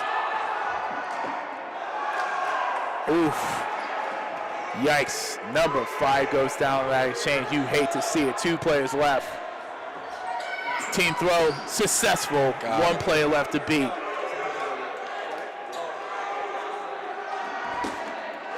And there he goes. Dang. You got to think Penn State's feeling pretty good after that one. Really good, man. Really good. Wow. 17:46 left. Wow. My goodness. Yikes. 4-1. If Penn State scores another point, running clock. Running clock, y'all. Running clock, Daniel. No running clock as of yet. No running. No, not yet. You're confusing me, Shadid. I'm sorry. It's okay. So the rules is if an opponent is up by 4 points. Okay, it's 4. Yeah, it's got to be 4. All right. If they're up by 4 points in the second half, it will be a running clock. So right now, Bowling Green got like a really slim chance. We're talking about less than like 2% of them coming back. So, no, relax. There would be no Penn Penn State slander here. There's none. Let's not do that. Let's not do that, y'all. I understand, Trevor, you're from Maryland. I get that. Okay. We're not going to be disrespectful. Okay? We're going to be respectful. We don't slander teams on this stream. We don't do that. That's other streams. We don't do that here. We're going to try to be as neutral as possible. We're going to highlight both teams to the best of our ability. Absolutely. And we're going to try our best to call it down the middle. Now you will hear some commentators that are very passionate about their teams, and I will tell you in the chat who they are. You know, you might hear some Michigan bias, so that might be a little bit more from Michigan. It is what it is. So just letting you know. Okay, but me, you know, I'm from BCU. You know, I personally don't have a dog in this fight. I just want to see a good game. But, you know, Penn State been good to me and Bowling Green been good to me, so it's cool. So, no slander. But speaking of which, let me start the clock. So that's my apologies, y'all. Shadid, were you able to watch the JMU-Cincy game this morning? Yes, I was. How was that? Because we were playing during it, but I wanted to watch it really badly. I was not disappointed. That was a great game. Awesome. I'll be right back. All right.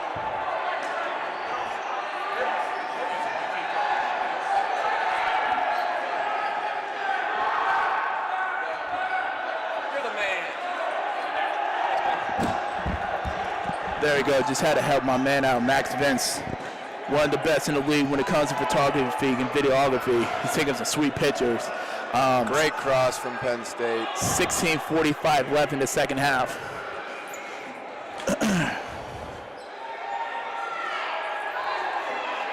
Oh, almost. Almost, man.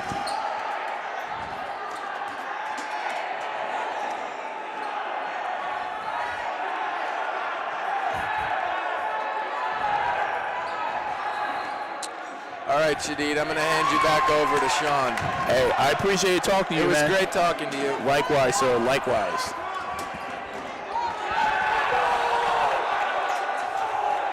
All right, I'm back in the booth. It's good to be back. It's good to be back, man. Hey, but I was speaking to Terrence, man. He's a good guy, man. Oh, yeah. He's a real good player. How'd the interview go? It went great. It went great. He gave me a lot of energy and, you know, made me laugh, so I was happy. Oh, that's good. That's good. Yeah. Yeah, I think that might have been a catch and an out for Brady, number 7, for Penn State.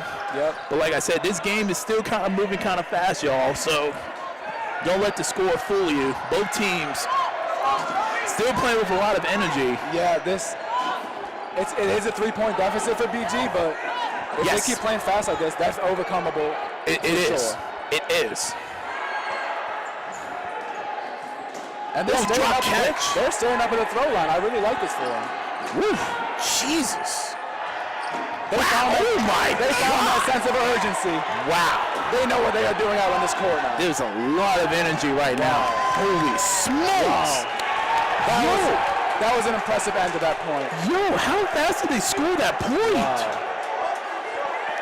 Yo, that had to be like under 3 minutes. Yeah, Yo. Oh my God. They really have turned it on. Whew. They really turned it on that last point. Okay, guys. Whoa.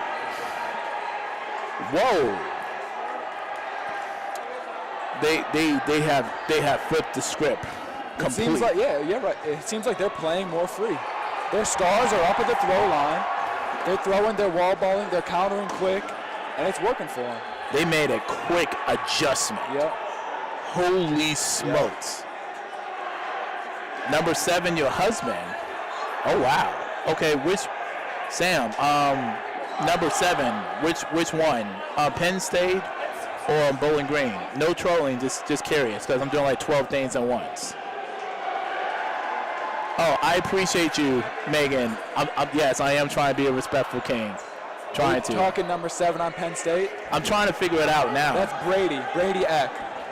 Okay, so and I wonder if there's a number 7 on Bowling Green. I just want to make sure we just getting the right person. There is a number 7 on BG. It's Riley Brady, a freshman. Okay, so she might be talking about Brady. Oh yeah. Maybe. I'm not for sure. Brady is over on the sidelines at the moment. Okay, we'll get confirmation soon. I'm pretty sure of it. But hey, I mean, okay, so Bill Smart. So what's the score then? Okay, thank you. Yes, number 7. So it is Brady. Okay, got it. Thank you. Okay, so like I said before, so what is the correct? Okay, got it. Yeah, I love Brady. Brady is a grown man. I love his energy, man. I love it. So okay, so Bill Smart. So the GV score is incorrect. So what is the correct score then? What is the correct score? Because like I said, I got 12 things at once. I need help.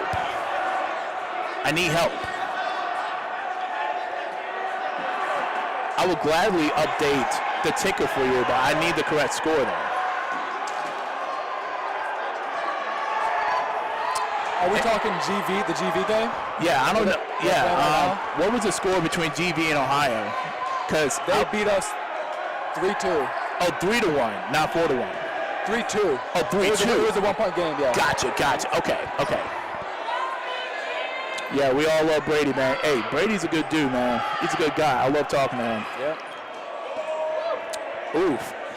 And let me fix that. Sorry about that, guys. I'm doing too much. You manage it, though. You do a good job in the booth. You do. You get it done. I'm doing booth work. I'm doing overlay work. I'm doing scoreboard work. And it's like 13, 18 left. It's a lot of moving parts, man. Yeah. All right, let's see. Let me put a 05. And it's hard when you can only watch 1 quarter at a time. Yeah, that's what I'm saying. Yeah. That's what I'm saying. Like that's what I'm saying. Like I need help. Yep. I need help. All right, cool. So 3-2. Okay, see, that's what I'm saying. Like help me, help you. Like I don't mind helping people. We've got to get us some sideline reporters for these other games. I'm serious, man. I can try to enlist someone to go tell us the score of that Towson game over there. Yeah, see, that's what I'm saying. Like I just need some help. What's the score of Towson over there? All right, cool. All right, so the score, GV, yeah, everything's updated now. All right, cool. All right. So this is a very close game. Like I said, BG needed to play faster. They did. But Penn State is still playing the aggressive tempo now. I think that's the one style they know. And I think if that's what you're comfortable with, that's what you play best at. Don't try just because you're up to take it slow. If you play fast, play fast. Oh yeah, all gas, no brakes. Yeah. And they've got the depth to do it. They've got a deep bench. Penn State does.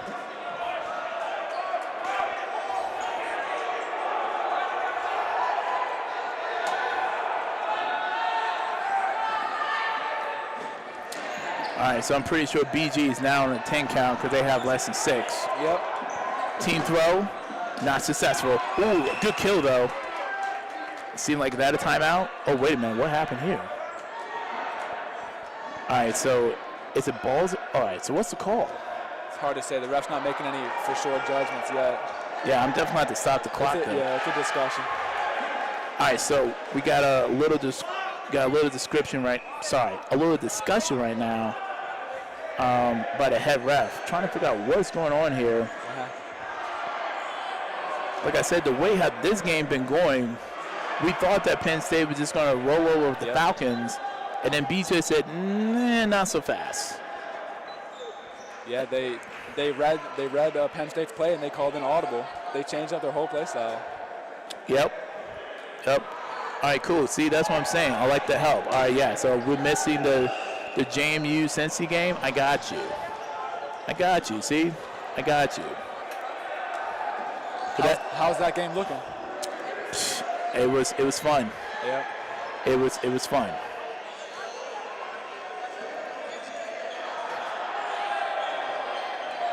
There we go. All right. Yeah, Trevor. That's definitely rest in peace to Decon Dwayne Hopkins. That was very unfortunate. Yeah, I heard about that this morning about Dwayne Haskins. Yeah, I did. just want to send prayers out to his family and his loved ones. Yeah, I know. It's sad. I grew up as a fan of him at Ohio State, and even in the NFL, I continued watching his career. And he was young. That's a tragedy. That is a tragedy, my friend.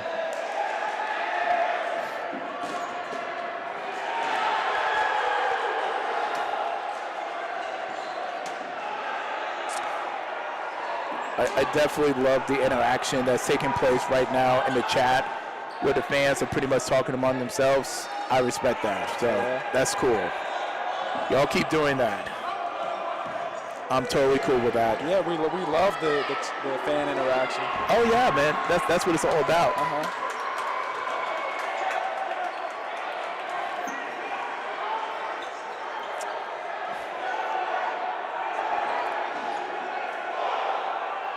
All right. Pace has slowed down a little bit. It has. It has. And I think we're getting to the point with BG where that's not totally unacceptable, but you don't want to let it get too slow. You don't want to let it get too slow for too long. That's true. Like it is. The clock is running. You got to remember that. That is true. That is very true. Nice throw by the Sandman.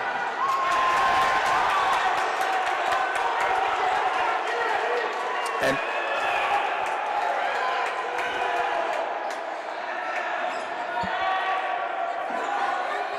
this game could go to overtime. That is a for sure possibility. Oh, wow. Wow. He reached for that one. I love that. I love those plays. You can't reach, guys. You cannot reach. And then a spectacular block on the other end. All right, seems like is that a timeout call? It is. Timeout, Or Penn State. something happened. It looks like a timeout. They were flustered. BG just came out hard. They were flustered. Hey, I'm telling you, man, like we've been talking about how, BG needed to make an adjustment or else it was going to get ugly. They made the adjustment that they needed to make. So now Penn State need to counter that with their own adjustment, with their own, to kind of just stop this momentum from the Falcons. Yeah, Penn State can't get lost up in when it becomes chaotic. Yeah. They're losing too many balls and too many players when stuff like that goes down. Yeah. They have to know that it's okay to hold on to the ball and look for the better throw, Yes. or catch or block or what have you. Because I literally told Penn State this in person, and the players, they know that I'm going to be telling them the truth. It's like, listen, offensively, you guys are on point with one of the top teams in the league. Yep. But it's going to be your defense that's going to get you guys to where you're trying to go. And pretty much, they don't like playing defensively. And it's not a knock. That's just not their playing style. So they're going to have to make those adjustments moving forward. I will say it's hard to go far on Sunday when you're not playing defensively. I know. And let's just be honest, like nobody wants to play defensively. Nobody wants to play on the back line. Yeah. It's not fun. That's true. It's not wow. fun. A great point by BG. I'm impressed with the way they were able to claw back into this one. They really fought back hard back into this game. And that's one of the reasons why I said I think we might be going to overtime. And a lot of it is due to this man right here, number 88, Feltman. Yes. He is the rock for them. Yes, he told me privately, like since this is his last Nationals, like he's going out. Like he's going all out. From what I've seen, it looks like it. Yes. Because he knows BG going to have any chance, he's going to have to do his job and do it exceedingly well. And like you said before, sir, he's been doing his part. So. And in these recent points where they've been winning, he's been getting his help from his other players too.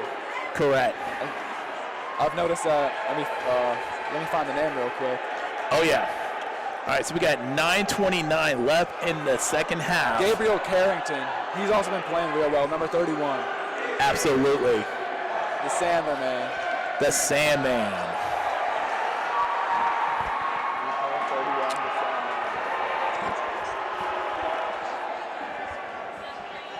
Okay, guys, so this is the situation. If Bowling Green scores a point, and it's at or under 4 minutes, this game will be going to overtime. Yep. If Bowling Green scores a point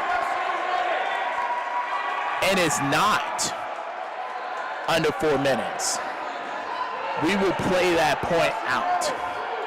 And if both teams are tied, it would still go to overtime.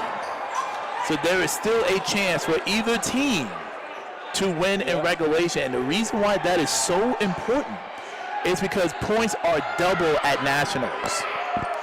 If they go to overtime, it's just regular points. Everything's just cut in half. So if I'm Bowling Green, I have to ask myself, do we want to go to overtime, or are we going to try to go for 2 points to win this in regulation? Yeah, I think you gotta try to go for the 2 points to win it in regulation. Right. They're coming out hot. I like this. They're Right. coming out saying we're not taking this to OT. That's what I'm saying. We're not giving you guys the 6-on-6 option. We're taking this from you right here. That's what I'm saying, and that's the reason why it's so important for Penn State now to understand the situation at hand and really just lock in. Yeah.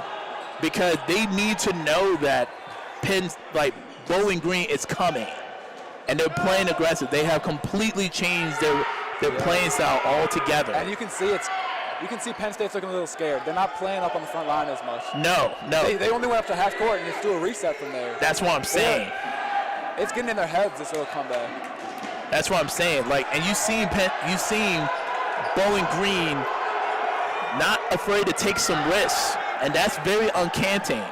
Yeah. But like I said, the momentum is currently right now in the Falcons' favor, and Penn State needs to make some adjustments. And I think of Van Fleet, Lord Jesus, no, the team catch not successful. Ooh. The team catch was not successful, y'all. Van Fleet, one of the better catchers from Penn State, going to need to make some catches. Mm-hmm. All right, that was a good catch right there. That's going to help Penn State out quite a bit. Wow, that had some big bounce on it. Oh, man. Oh, man, okay. Penn State is moving kind of slow. Yeah. This is only their second game. All right, Brady with the throw.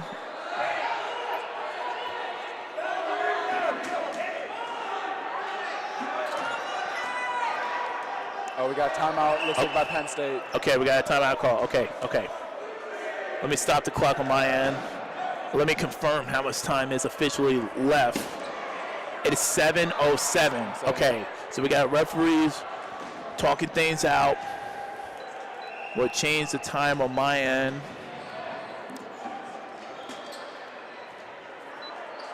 I can't quite tell what they're discussing. I can't either, man. I really can't. I wish I knew. I'm getting reporting from sideline reporter Terrence Checkett that Penn State thought they had a catch. And so one of their players ran in, but it was not a catch. Gotcha. Okay. That makes sense. Okay.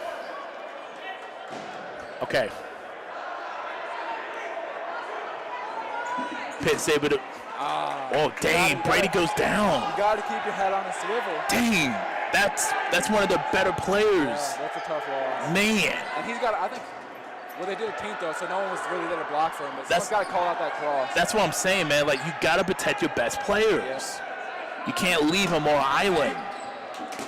Dang, he's in range, man. Unfortunate. And like I said, Van Fleet just went down. One of the better catchers for Penn State. All right, Cole just went down. Cole Winston went down that exchange. All right, so Penn State still playing aggressive. Falcons can take their time now. Okay, follow up by himself. It looks like equal.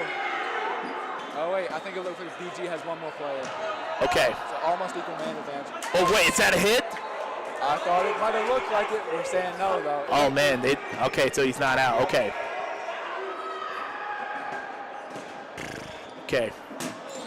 Wow, what a block. So Penn State's got the big clock advantage. They only have a one-man advantage, but that's just one man advantage. That's a 5-second advantage on the shot clock, though. Okay, this is big. Like I said before, time is now a factor. Yep. Time is now a factor. I said earlier that if Bowling Green scores a point and it's 4 minutes and under, we're going to overtime. We're now under 6 minutes, soon about to hit the 5:30 mark. This is big. Yeah, they want to score before it gets to 4 minutes. They do not want to take us right to OT. Yeah. So Bowling Green needs to understand the situation now and really just kind of lock in. They're playing, man, both teams now kind of playing a little risky now. Yeah. All right, they point out to number 88. Okay. He's a toe sniper. Oh, wait, did it hit him? Oh, No, he would not. He would not get the call. He would not get the call. Okay, y'all, we're under 5 minutes. They got 15 seconds to close out this point. Oh, got him. Okay, 12 is already out. 3 players. Okay. This is big. This is big. It's big to get it done before 4 minutes, but even more than that, you have to just get the. We're going to see what's going to happen. Do the players understand the situation, though? It doesn't look like it. They're standing, a lot of them standing on the back. It doesn't, and that plays a factor. Because There we go. Wow. He is a lower body sniper. Wow. He knows where to place him. You gotta understand the situation. It looks like they're playing for OT though. Oh my goodness. Wow. 2 players left to beat for Penn State. And ladies and gentlemen, we are now under the 4-minute mark. If Bowling Green scores a point, we are going to overtime. There will be no clock. 6 on 6. There it is.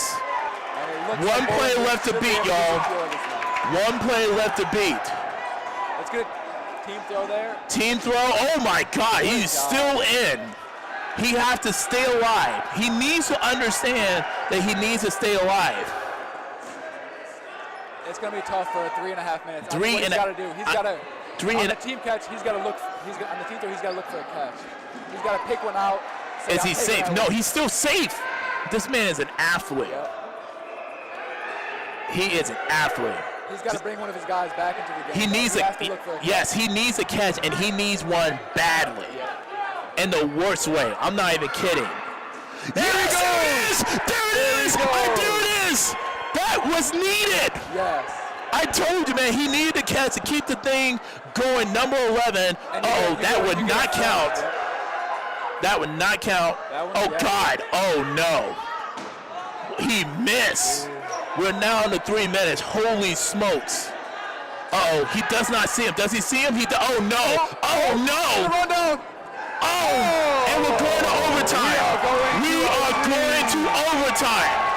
What a comeback thus far by BG. Oh, my Lord. Wow. Wow. All right, so for anyone listening that might not know, could you recap the overtime rules? Wow. Okay. Let's just. Yeah, that was a big catch by Joey. And yes, Austin, thank you. Okay, so let me. We might be out from the audio portion real quick, so just give me a minute. We'll see if I can kind of fix some things up. But overtime rules. This is the situation. 6 on 6. No timer. 10-second shot clock for both teams. So it's gonna be your best 6 versus my best 6.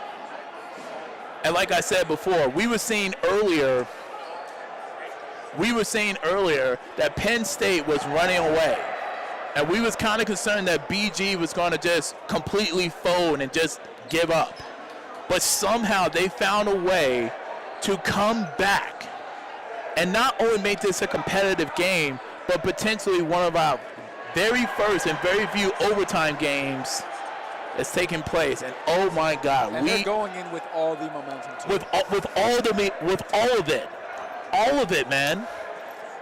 I'm not sure how Penn State's top 6 looks, but no, Penn State top 6 is solid. Oh yeah. They are a solid group and they can hold their own.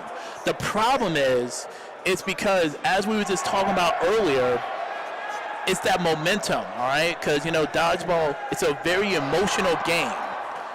Yeah. It's a very emotional game. And we just got breaking news. Our man, number 7, Brady Eka, I said his name incorrectly, my apology.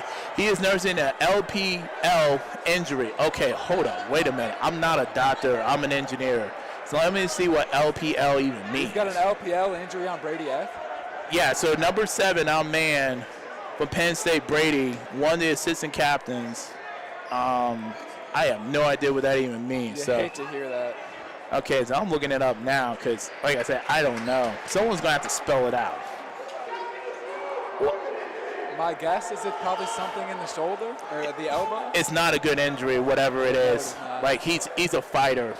Like I said, I got nothing but respect for number 7, Brady, because my man is a true fighter for real. Yeah. And he's oh, okay, it's a joke. Okay. I'm about to say, like I said, I'm not a doctor. I'm an engineer by trade. So no LPL injury? Apparently not. All right, that's good to hear. But, oh, okay, so his left lip, okay. So, but what is not a joke is this overtime. That is not a joke. No, it is not. This is as serious as it gets. It's as serious as it gets, man. And Joey, you know, he did his best. He's kind of disappointed in himself. He felt like kind of let his team down. He didn't let his team down. That was just a tough situation for anybody. I've been in that situation many times throughout my career, so it's very hard to kind of just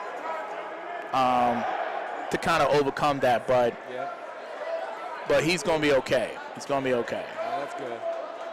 I'm personally battling something myself.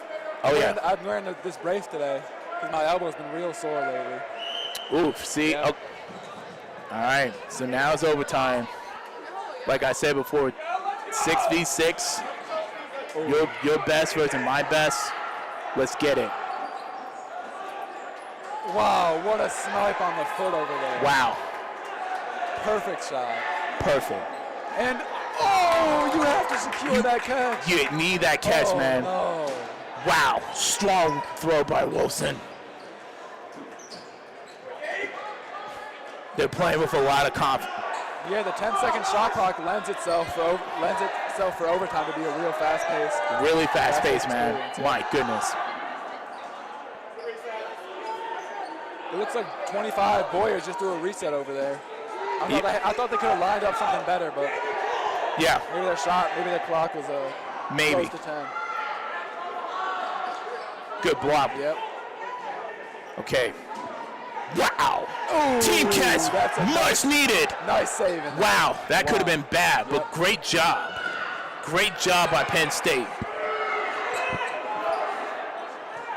And what I would have liked if I was BG to have another guy up there. So when you see him going to catch that ball for the team catch, you can have something to throw it in, scare him off. Exactly. But he was up there alone, which. Dang, you can't. Yep. You can't be up there alone. You cannot be up there alone. Like you have to understand the situation. See, by the foot, and he never saw it coming. 2 players left. Never saw it, man. My goodness. Oh my God! Oh my God! Much needed catch by BG.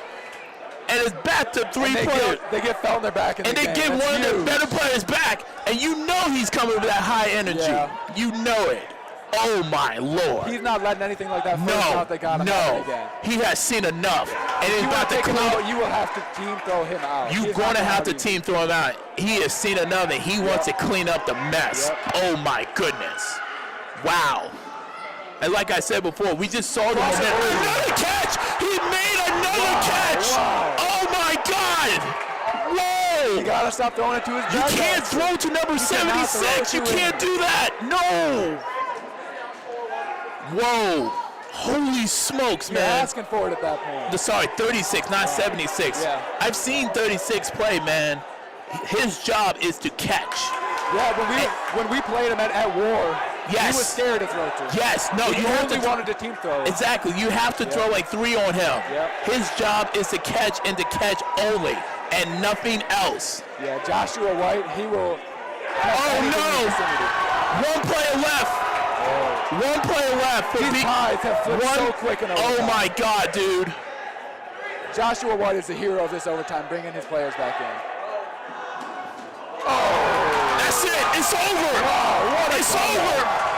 Wow. Oh my God. Incredible. Absolutely incredible. Wow. BG wins in overtime, man. That is why you never give up. They were down big early. Yo, what in the world? Clawed back. Jesus. That unbelievable, man. Unbelievable. If I'm Penn State, I'm thinking, listen, let that go away. Listen, like I said before, I don't have a dog in this fight. I really, really don't. Like, I'm from BCU. I'm supposed to be non-biased. Yep. You know, I'm just going to call it for what it is. For what it seems, Penn State was supposedly just, they was on a memento. Yeah. They was supposed to win from what we have seen. Yeah, and in the beginning it looked like that. It's just, yeah, that's what I'm saying, man. You can't coast. You can't rest on your laurels. I know, man. It's crazy, man. It's absolutely crazy, man. But big props to BGSU. Man, I think that speaks for their leadership. The fact that they didn't let their players get dejected. They didn't let them give up. Start making. Oh, okay. We got a post-game interview. Wow. What a wild finish. I'm not for sure we was able to get the footage from the catch, maybe because some of the angles or whatnot. Yeah. But wow. Okay. Wow. I mean, this has been a great experience being in the booth with you. It's a real honor. Oh man, listen. Hey man, the honor is on mine, man. I appreciate the help. I love it. I love being in the booth. You know, it's intellectual dodgeball conversation. I love it.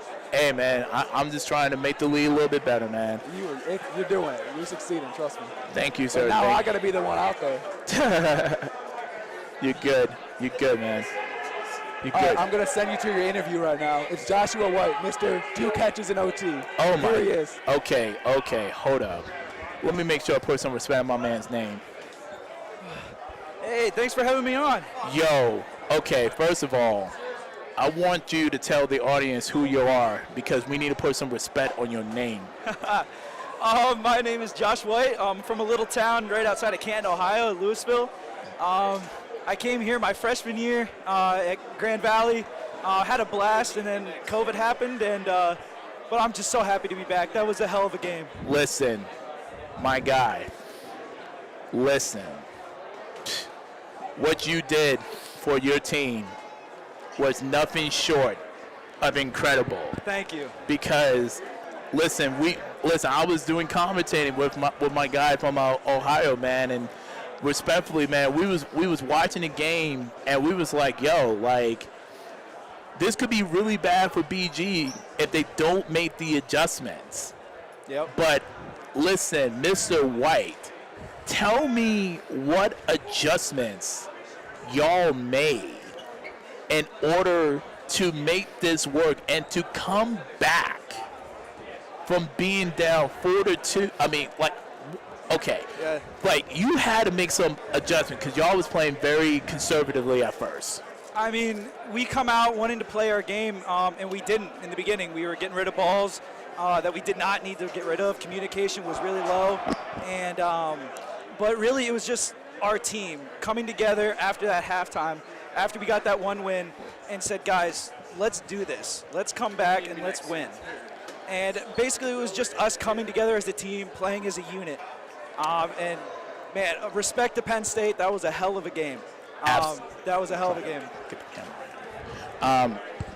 If you can try to get a camera on my man who's doing the interview with the headphones.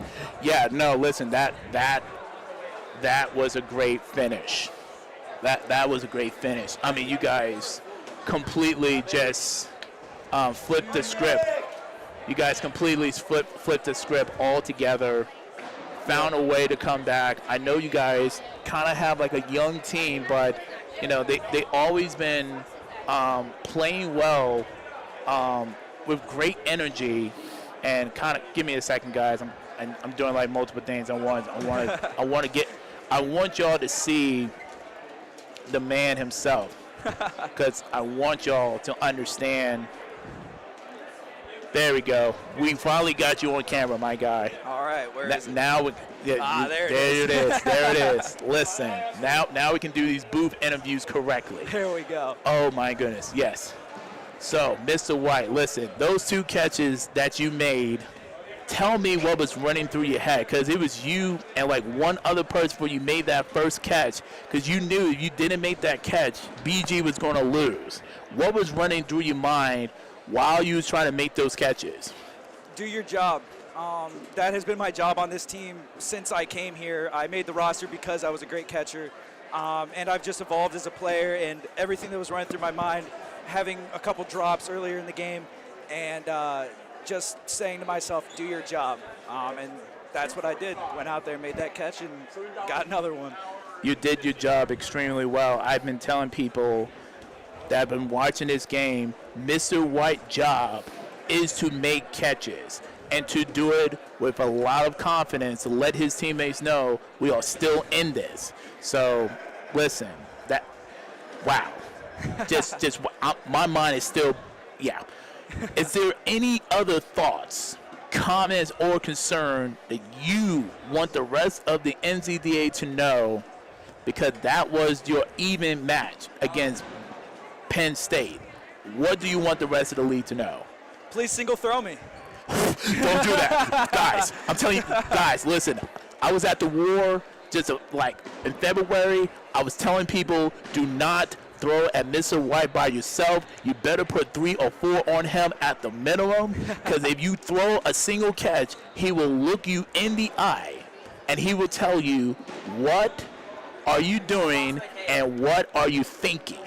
He will literally look at you and tell you that. I've seen this man in person. He does not care about your personal feelings.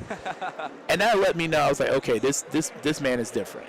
Like, if he's catching, he's going to be a great catcher. Mr. White, thank you so much for this interview. Greatly appreciated. Thank you. Thank you so much. Oh, no problem, sir. And listen, y'all keep up the good work, all right? All right, we'll do. Yes, Go sir. Go BG. All right, thank you. Yes, sir. All right. Finally, we figure out, listen, we're getting better, y'all. We're getting better. I appreciate your patience. Like I said, we had no sound earlier. We have sound now. Obviously, you can actually see me now, which is great. Let me kind of tell you what's going to happen next. It's currently 1 o'clock, so technically right now, there's no games being played. There's a women's conference that's currently taking place. Excuse me. And so right now what I'm going to do is I'm going to stop the stream now. Otherwise, we're just going to be having just a bunch of